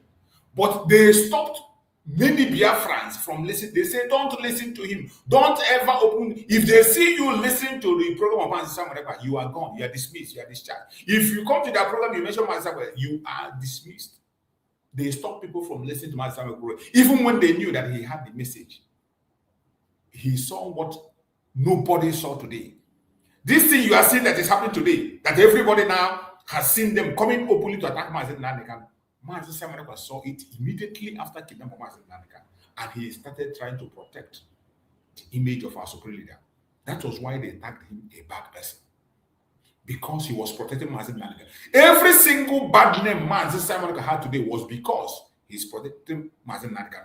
If Mazi Samuel Okoro has followed them, if Mazi Samuel Okoro has followed them and joined their camp, they will not give the attack they gave to him. They will not do what they did to Mazi Samuel Okoro. But because he saw what they are trying to do, change the legacy of Mazi Nnamdi and destroy, and he said no, it will not happen. That was why they painted him evil. They used their media and painted him evil. And so many people believe them. So many people believe them. Today, every one of you that joined them to castigate Mazi Samuel Okoro, you'll be ashamed of yourself. Like when you watch this video and play, you'll be ashamed of yourself. How could the people who are blindly following criminals in IPOB will listen to this broadcast now and begin to recollect something we have been shouting long time ago?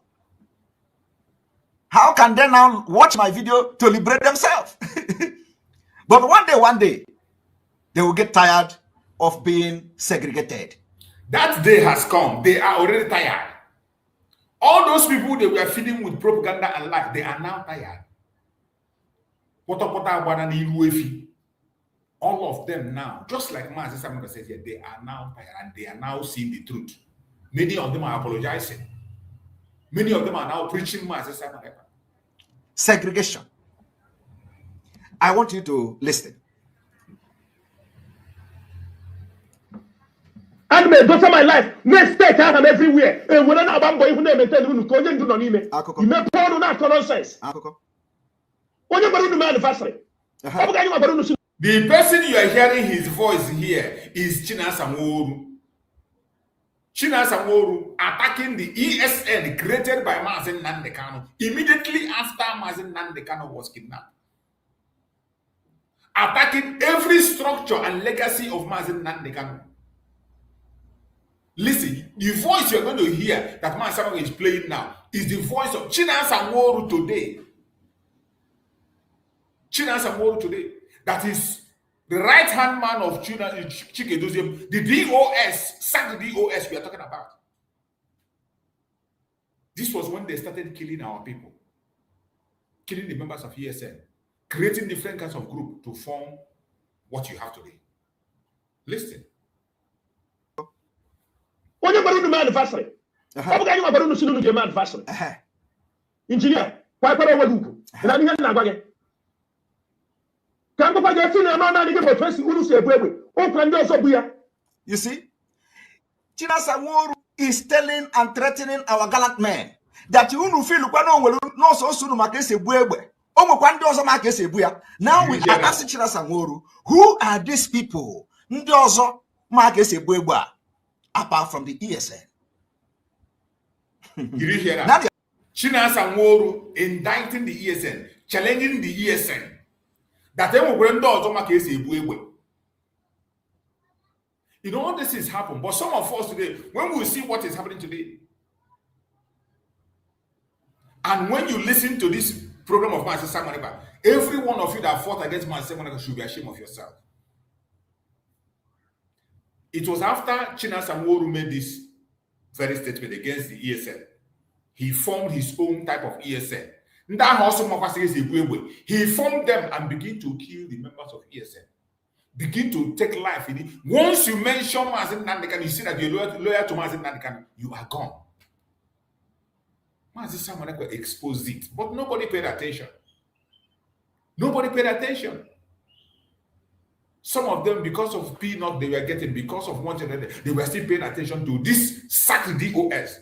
Look at when Mazi Samuel Okoro saw it many years ago. Immediately after the kidnapping of Mazi Nnamdi, Mazi Samuel Okoro began to warn people, begin to expose. And many have forgotten. Listen. I get to the point. Chinasa Nworu is threatening his own people who put their life on the line. Say, Can we know Chinasanworu? Who are these people? You can now be the judge. Some people already commenting a bubago. Some people already commenting a bubago. Some people are saying DSS. Of course. Do you need a judge? That is why I have said that any day he threatens somebody in the leader in the ESN, they have always get killed by the DSS. So now Chinasanworu is threatening our gallant men. You know that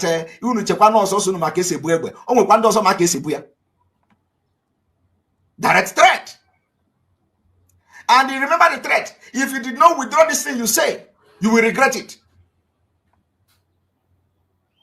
That is how this guy have destroyed IPOB.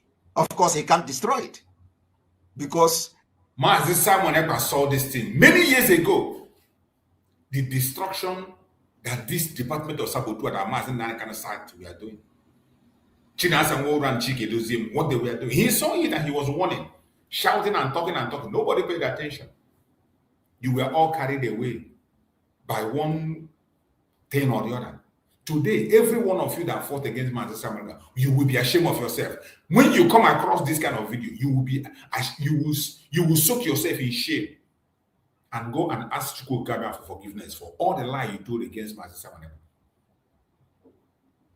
This was how they planned all the destruction, the false flag they conducted, and they begin to blackmail Mazi Simon because of this revelation. Because everything happening now is divine. Everything happening now, they are not happy. Only God knows what has possessed them. Only God knows. When you hear them, they say, oh, thank God, they did not give Simon Ekpa Radio Biafra. Is this how he has you? Oh, who knows what would have happened? Who knows whether if we have been talking on Radio Biafra and if they have followed the directive of Onyendu, the family will be intact. And who knows what will that's happen, what they because give it to we you. were moving mountain. We were ready to move mountain. But because of already premeditated sellout of our leader, betrayal of our leader, they have planned everything, waiting for our leader to give directive to Simon Ekpa, so that I war Nana, thinking that it is me. Today you have seen where it is leading them to. Today you see where somebody say no government. Some people are mentioning no government. No government cannot stand our men. No government cannot stand our men. Our men are gallant. So you see, I want you to listen to it. Stop all of that nonsense.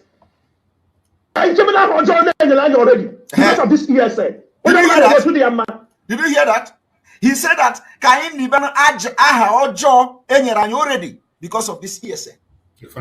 Chinasanworu is telling them that Enyegoha, that they have now that Biafra have bad name because of this ESN.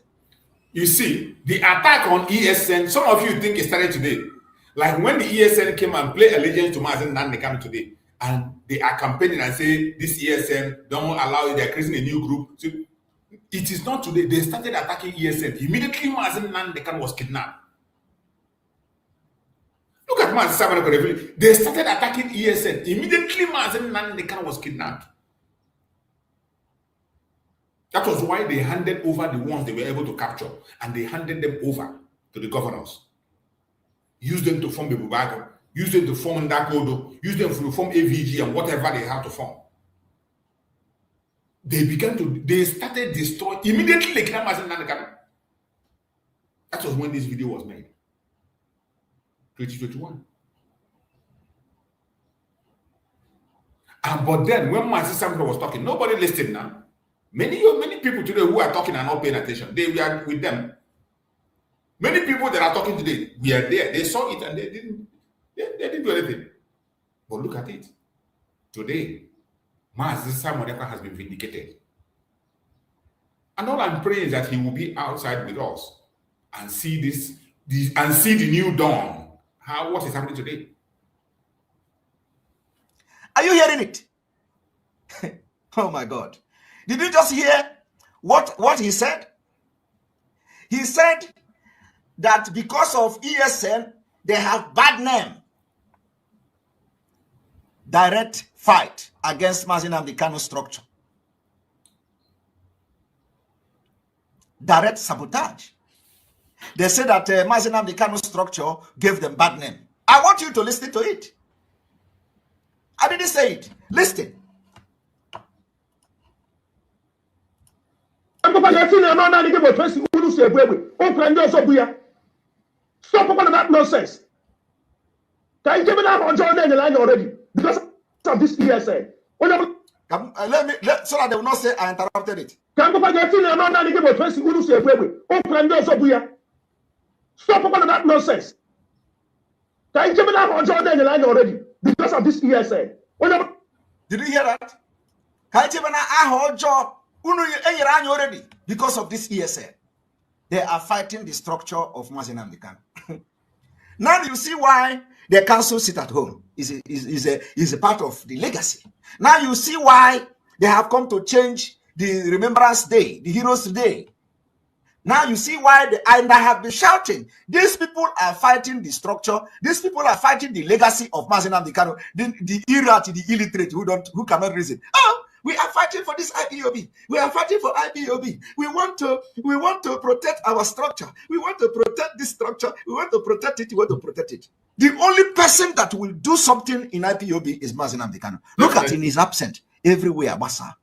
Everywhere with these criminals call themselves in the DOS. The only thing they're after is money. Neneanya is in charge. Neneanya is in charge. Money is going to Neneanya. Everybody is in Neneanya. And why our leader is languishing in DSS custody? Every day they come to Radio Biafra, they have nothing to offer. They cannot tell Biafrans, this is what we are doing for our leader. This is what we are expecting. That is it. You know, I give them topic. It was I don't know whether Simon Ekpa that made this revelation. And when he made this revelation, nobody paid attention. Today, every single thing he said there is playing out. But this innocent man is in detention today. Nnamdi Kanu that he was trying to protect is in detention. And nobody is saying anything. The world is silent. They don't care about him. The same world that talks so much about human rights, the rule of law. Here, the rule of law is being abused and nobody cares. Regardless of political opinion, many observers agree on several principles.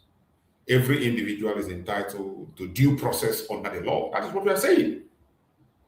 There was no due process in the case of Nnamdi Kanu. Even Simon Ekpa in Europe, no due process. No due process, because if there were due process, they would have admitted the evidence that he brought. Why did they reject the evidence of Simon Ekpa against the Nigerian government? The prosecutor rejected all the evidence. All! They didn't admit anyone. So there was no due process. Every accused person should receive a fair hearing before an independent court. That is what the world says. Human rights protection should apply universally. But that is not what we are seeing in the case of Nnamdi Kanu and Simon Ekpa.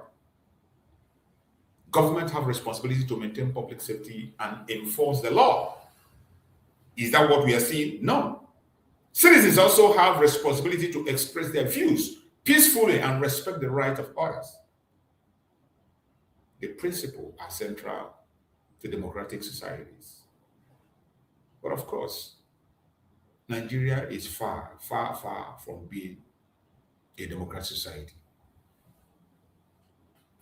Wherever you are as a Biafran, I want you to know that the zoo is not for you. Nigeria is not for you. The worst place to be in this world. If you find yourself a Nigerian, sorry, you are in trouble. A place with even the ones that call themselves religious leader, all of them has been exposed. Compromise. People, some of you will come and say, hey, touch not my anointed, I do my prophet, and you think it's about, I have said it several times, that word is not for your pastor, not for your imam, not for your native doctor. It is for those who were anointed from their mother's womb with truth. Touch not my anointed is for those who are anointed from their mother's womb with truth. Look at even people, look at what the one that called himself a religious leader, statement he made. promoting evil against the same people he claimed to rule and guide. And everybody has seen the backlash. And I want to play the video of that man who claimed to be some of you is your spiritual leader. I want you to hear him. Maybe later in the evening I will play that full program so that people can be able to see who he is. So you wouldn't say we are blackmailing him. See for yourself. Contacted US. He called a meeting of the big officers. What he told them, I don't know. How will you know? And I don't need to know. How will you know? Because he's commander-in-chief. And when the commander-in-chief is giving instruction to his subordinates, who are you to be there? Remember, he said he's the commander-in-chief. Somehow, amnesia has made him not to know the meaning of commander-in-chief in Nigeria. Somehow, he no longer knows the meaning of commander-in-chief. And yes, he said that it is not the responsibility of the commander-in-chief to make things happen. He is here calling somebody a commander-in-chief and at the same time exonerating the commander-in-chief from doing his work. And he's your spiritual, some of you, your spiritual leader. Listen to him. And after all, and I need to make this one clear, I don't support those who are accusing the president of not doing enough. You see, he is not even hiding his own. This one is not even hiding it. He said he doesn't support people who say the Tinubu is not doing enough. This is Tinubu that everybody knows that he is doing. It's not a question of doing enough. He's doing nothing. This man that is talking, children are kidnapped from their area, from their Yoruba land. Children as young as 2 years old, and they are still in detention till today. But yet, he didn't say that. He said that Tinubu is doing more than enough. That he doesn't support people who say that Tinubu is not doing enough. And this is somebody that some of you are defending. Some of you will call him your spiritual leader. Some of you will go and touch his seat where he's sitting down to put in your head. Put curse on you. Some of you are putting curses on your head. Some of these are good to happen. It is good to happen so that some ignorant people will be freed from slavery. When the commander-in-chief had given instructions to his subordinates, he has done his bit. Imagine. You don't expect him to go and put on khaki and imagine the idiotic explanation that when the commander-in-chief have given a command, he has just done what he has done. Whether the command is carrying that or not carrying that is no longer his business. Look at how this man interprets the meaning of commander-in-chief. That commander-in-chief is not to make something happen. It is just to talk and go and sit down and sleep. You can imagine, this is somebody who is speaking to millions of people that are paying allegiance to him. And some of you will still go there and give your tithe and offering. my friend Trump gives instruction Your friend indeed. to go and bomb anywhere. He doesn't leave White House. Imagine the He example. has done his bit. Imagine the example.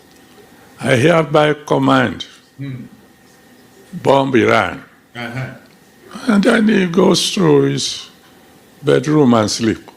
If they don't do it, if they do it, The rest is left to those who are supporters. So what he told the military officers, I don't know. All I know is that on Christmas Day, a bomb landed. Maybe just to let us know. I mean what I'm saying. Imagine. But then, of course, the Iran war came in. And I think he's still busy dealing with that. He's almost finishing that now. So thank you that you you asked us to meet tonight, so that. Imagine the kind of leaders. Imagine the kind of leaders you have. These are the people that are going to give you a better Nigeria. These are the people that some of you are hoping that will give you a better future. Imagine. Imagine the kind of people that some of you are hoping will give you a better future. And when you see this kind of a thing and you think you still have hope, when you see this kind of things and you think you still have hope, sorry for you. And in response to that very video, I'm going to play 2 videos to respond to that very video. I won't respond to him myself. Let his own people respond to him. Let his own people respond to him. In response to that useless video, I will play a video to respond. I will play a video to respond to that thing I played now. That nonsense I played now. I want to play another video to respond to it. At least there are still people that have conscience in that zoo. There are still some few people that have conscience. And they can't be silent when they see such kind of nonsense. And in response to that, I want you to listen to this one. Without Tinubu, I wouldn't know the things I know today. Some people I thought were men. In fact, some people I thought were gods. They've been revealed to be men, just men. How would we have known how useless our judiciary is if it wasn't for Tinubu? Men who used to talk about citizenship, freedom, electoral rights, it doesn't matter to them. Yes. Some men would have gone to their graves with honor if it wasn't for Tinubu. Do you know how many people Tinubu has torn naked? Yes. If Tinubu were to be a man whose evil was ambiguous, if it was possible to say maybe he's not bad, it would have been very easy for them to continue pontificating and sounding like men of God. But the fact that the man is so unrepentantly and clearly evil, and they have found accommodation for him, and they are the ones excusing the evil, explaining the evil, looking to normalize the evil, Tinubu can only be thanked though. I can't say it's better than this guy. That Tinubu should be thanked for making at least the Christians to know who they are following. You should thank Tinubu for at least the Nigerian people to know who they are following. Those you call your anointed, those you call your men of God, those you call whatever you call them, those you call your intellectuals. This government have exposed many of them. When you by seeing them supporting evil, Koro, I can't say it's better than he did. I cannot explain it better than he did. I can't say it better than he did. Let's listen to it again. Without Tinubu, I wouldn't know the things I know today. Some people I thought were men. In fact, some people I thought were gods. They've been revealed to be men, just men. How would we have known how useless our judiciary is if it wasn't for Tinubu? Men who used to talk about citizenship, freedom, electoral rights, it doesn't matter to them. Some men would have gone to their graves with honor if it wasn't for Tinubu. Do you know how many people Tinubu has torn naked? If Tinubu were to be a man whose evil was ambiguous, if it was possible to say maybe he's not bad, it would have been very easy for them to continue pontificating and sounding like men of God. But the fact that the man is so unrepentantly and clearly evil, and they have found accommodation for him, and they are the ones excusing the evil, explaining the evil, looking to normalize the evil, Tinubu can only be thanked though. You see, I can't explain it better than he does. Look at another response. Let's listen to this response also. To that very thing. Redeemed Christian Church of God came to Tinubu's defense. He says that Tinubu has done everything he can to be able to stop terrorism. That Tinubu himself cannot go put on the military pants to go and kill the terrorists. He says that we should be looking at the ones below him. President Tinubu is the commander-in-chief of the armed forces. He is the president of Nigeria. He is the one who is responsible at the end of the day over all of Nigeria. When you have issues in the church or issues in a business or issues in a country, you look to the leaders. You don't look to the ones below. Absolutely. It is the leaders who have authority and power. Shame on you for defending him. Adeboya, I ask you, how many villages have you gone to that have been attacked and burned? How much money have you given to the victims? How many widows and orphans have you left to die? For 2 decades, as Nigeria has been ravaged, where have you been? The villages I have been rebuilding are the ones you should have already built. And instead of holding accountable the ones who should be flocking to defend the citizens of Nigeria, you are protecting them. Shame on you. In the same way you are supposed to be the shepherd to your flock, President Tinubu is the shepherd to Nigeria. And the killing has only continued. In fact, it has gotten worse. As a Christian, if your pastor does not stand for what is right, you should no longer go to that church. Go get fed elsewhere. Go follow someone different. The Oyo children are still sleeping on the bush floor. Christians are still being massacred in Bokos and in Plateau. Sokoto and Katsina, Nigerians are still being killed. Stop defending and hold people accountable. That is it. You can see it raw. You can see the response. The guy that is talking is not even a Nigerian, he's an American. He has been in the front line. This man that is very Tinubu has never gone to the victims himself.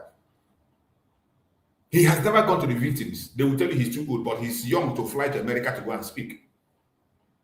He has never gone to the victims. He has never contributed anything. He has never done anything. Or something as simple as even talk to Tinubu to go do what he has to do. He will not.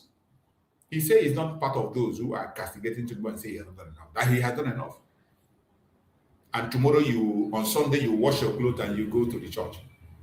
Tomorrow you dress up, you are going to redeem. Sorry. Just like Derefat Rotimi said, that if not for Tinubu, we would have not known that the father we have trousers also. But at least this one have revealed also for people to know. For those who cares to know. But if you don't want to know, it is up to you. You can only take the horse to the river, but you cannot force the horse to drink the water. That is it.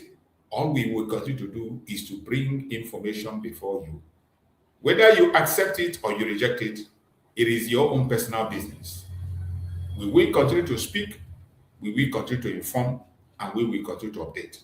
Let us hear this one again. Hello, everyone. For anyone who understands the history of the world, you realize that all through history, societies have always been saved by those who have the courage to voice uncomfortable truths. True.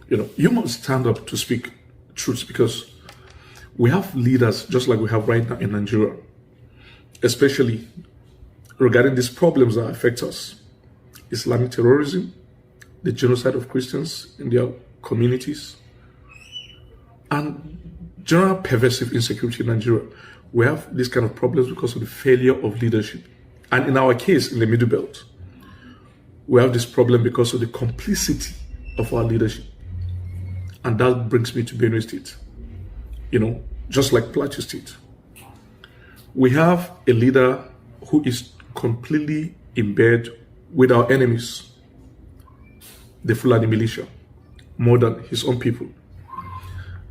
And I'm talking precisely about Governor Haitham Aliya. This is a supposed Catholic priest whose first responsibility, he has a dual responsibility of being the defender of the state and the defender of faith. But he has chosen more often to side with our killers, and I'll tell you. Firstly, when Aliya was contesting for governor in Benue State in 2022, when he started, I was a PSA in Otom's administration. I was a PSA for just 3 years, 2020 and 2023. And so I can bear responsibility for, just that period, 2020 and 2023, 3 years. And I was not just a PSA. In that 2022, I was appointed as the spokesperson and director of media and publicity of the Samuel Otom Senatorial Campaign Organization. So in the history of Benue politics, I started quite early. I have been working time and again in campaign organizations. So I've never been involved as this sort of youth that hold banners and go to campaign rally and raise banners. No, I've always been involved in a campaign organization, in the kitchen cabinet of campaign. I started in 2003, when I was coordinator of youth and student of the ACME campaign organization. And then my last, of course, campaign responsibility was the director of media and publicity of Samuel Otom campaign organization. Now, like most Benue people, I also have my misgivings with Otom, because he has really, for me, I consider, just like many Benue people, that he has falling below par in human resource development, in capital development, and even welfare of the people. But one thing you can never, ever take away from him is the fact that he stood his ground on this matter of insecurity and Fulani insurgency in Benue State. You know, if Alia was in Otun's position at that time, he could have sold out Benue completely, because Otun was under pressure from a Fulani president who was the grand patron and life patron of Miati Allah. General Buhari was the then president. Alia is in a better position now by having Tinubu, a Yoruba man, as president, who he should align with to nip this rubbish in the bud. But he has rather chosen to team up with these guys every step of the way. Now, he started it just barely a month when he became governor. Barely a month in 2023, when he became governor by June. One of the first trips he made was to go to Sokoto and prostrate before the Sultan of Sokoto and call him daddy. Since when have you known this guy? I could swear that he has never known anything about the Sultan of Sokoto before he came up for that election. But when he came up for that election and the Fulani supported him massively, so much financing, you know, the next thing was to go back. At that point, he has never called Akume, who is older than the Sultan of Sokoto, who brought him actually daddy. He has never called Totif daddy. He has never called the Ochidomo daddy. But he traveled to Sokoto. We are not under the jurisdiction of the Caliphate. Benue State is not part of the Caliphate. We defeated the Caliphate. And so that is an extended content on all of us. That you go and bow down to the Sultan, and then the Sultan was making the joke of Tif being the vessels of the Fulanis. You know, that's an insult. We are not. But that was what the governor, the kind of contempt and disdain that the governor brought upon all of us. Now, going further, the first thing he did when he came in was to weaken our open grazing prohibition law, and then to dispose of all the vehicles, all the trucks that were obtained during the Otum's administration, you know, to confiscate some of these cattle who stray into Benue territories.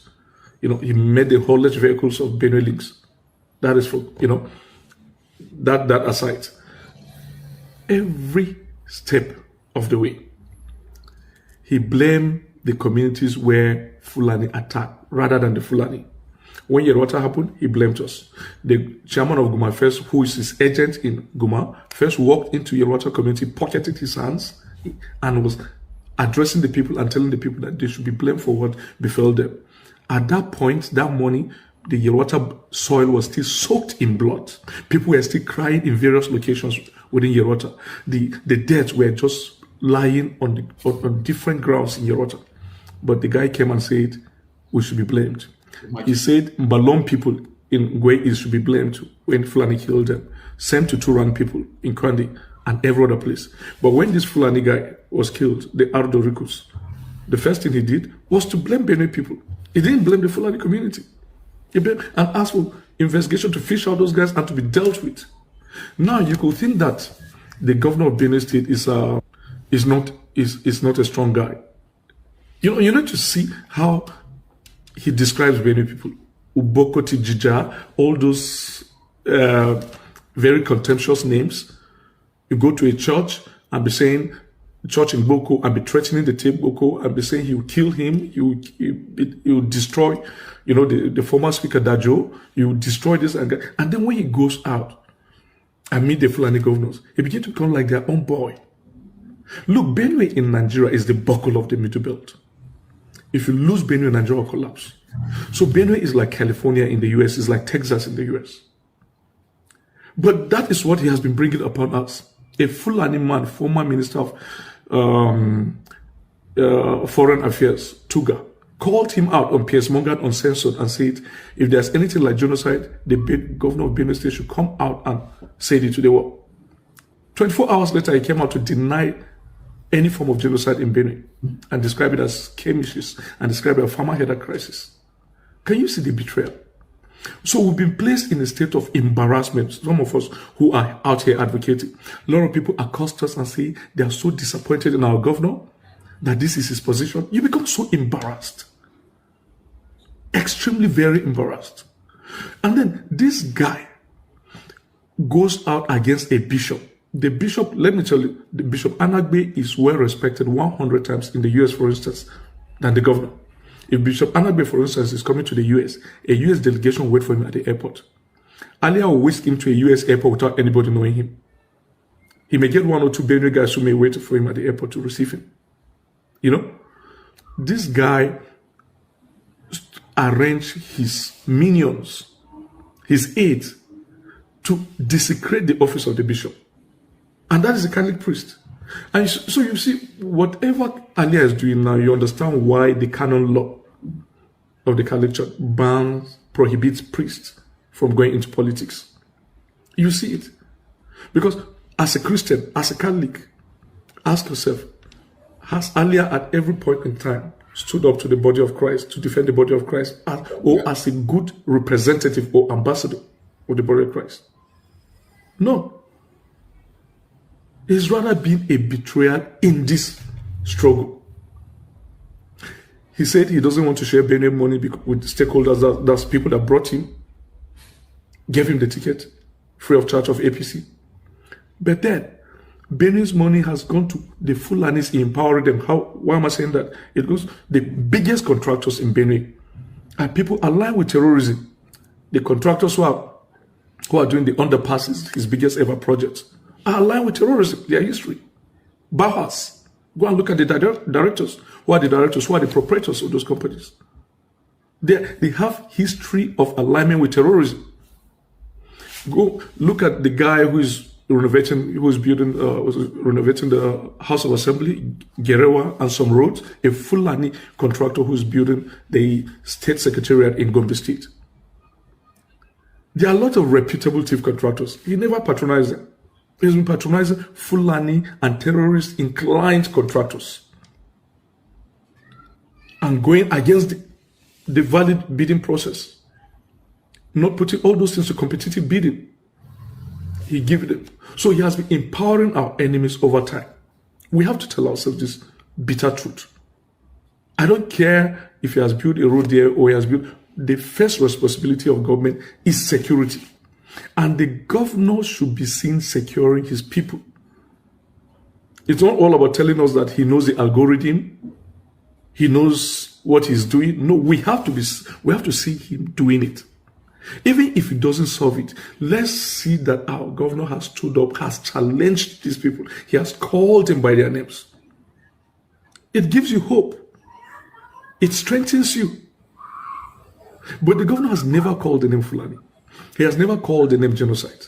And when we erected a genocide memorial in Yerwata, he wanted to stop people from going for the unveiling. He now, on the eve of the unveiling, he declared a phantom emergency sanitation. But you see, some of us were faster and were sharper. I built the genocide memorial, courtesy of my organization in the US, Equipping the Persecuted. I never let anybody know that was a genocide memorial going on. We started with the cross. And so I brought Bishop in just 4 days to the unveiling, knowing that Bishop will always agree with me as long as it has to do with the interest of our people against this genocide. So I brought Bishop in 4 days to the unveiling. And then 2 days to the unveiling was when we now met in public. That this is what we are doing, unveiling. We are going to unveil the names. And then a day to the unveiling, the guy just declared emergency sanitation to stop everybody. So many people, you guys need to call Alia out. He's been a sellout. We've been so quiet about it. This is the time to start calling him out. We don't care. The people he sent every time to insult people, those are people who have nothing to lose because they are contented with their situation. And unfortunately, many of them can never even go back to their villages. But because of peanut, they go all about insulting Benue people, saying they are defending Alia. And then you guys are shouting all over, no Alia, no Benue. Benue is not existing. Benue is on the edge of precipice. It's sliding into extinction. There are a lot of ungoverned spaces in Benue. Many ungoverned spaces that government officials cannot even go. And then you guys continue to shout, no Alia, no Benue. So this is the first of several outings. We have to call the Benue state governor out. He needs to either stand up with his people well defined or aligned very well defined as he has been doing with the terrorists. So this is one of several editions I'm going to bring on this issue. You have heard, this is the story of Nigeria and Benue to be precise. You know how they have been battling with this insecurity of within. The guy is one of those who is pushing against Christian genocide that is happening in the United States, and you know the stories and all that. These informations are very important. There are people that are working with the caliphate. It is not about being a Christian. The people who are part of this Islamization and genocide, some of them are Christians. Look at this Adeboye and look at the Reverend Father that is a governor in Benue State, supporting genocide against Christians and promoting them. It tells you a lot that the only solution to the zoological republic remains Biafra. Biafra remains the only solution. The only solution remains a peaceful referendum for people to go their separate ways. Disintegration. That is the only genuine, sincere solution to the issue of Nigeria. Every other thing is a fraud. And I hope you understand that. The earlier you understand that, the better. And the more you continue to pretend about that, tomorrow might be your turn. You might be the next person that people will raise money to free from the terrorists. And you might be unlucky because many people who paid ransom could not be able to survive it yet. So you might be the next person. The earlier you add your voice and continue to ask for the disintegration of the zoo and let people go their separate ways, the better for you. That is the only way to save humanity. That is the only way to save life in the zoo. That is the only way to find a peaceful solution. So Biafra remains the only remedy to the failed state Nigeria. I appreciate every one of you that have been part of this program. Thank you so much for joining. Thank you for being part of this program, and hope to see you in the evening. Stay blessed, and may Chukwu guide and protect all of us. Thank you so much, and be blessed.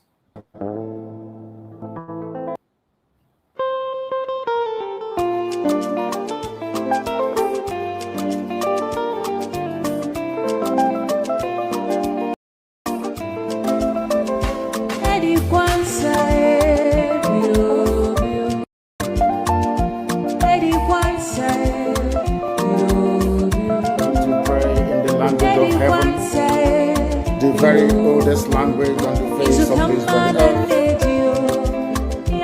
Chico Kikabia Mapuni, Chineke, Nende, Son of the Wena, Isala, Nina, Goza, Hansoya, Nana, Jama, Nana, Faros, Oponana, all the other then saw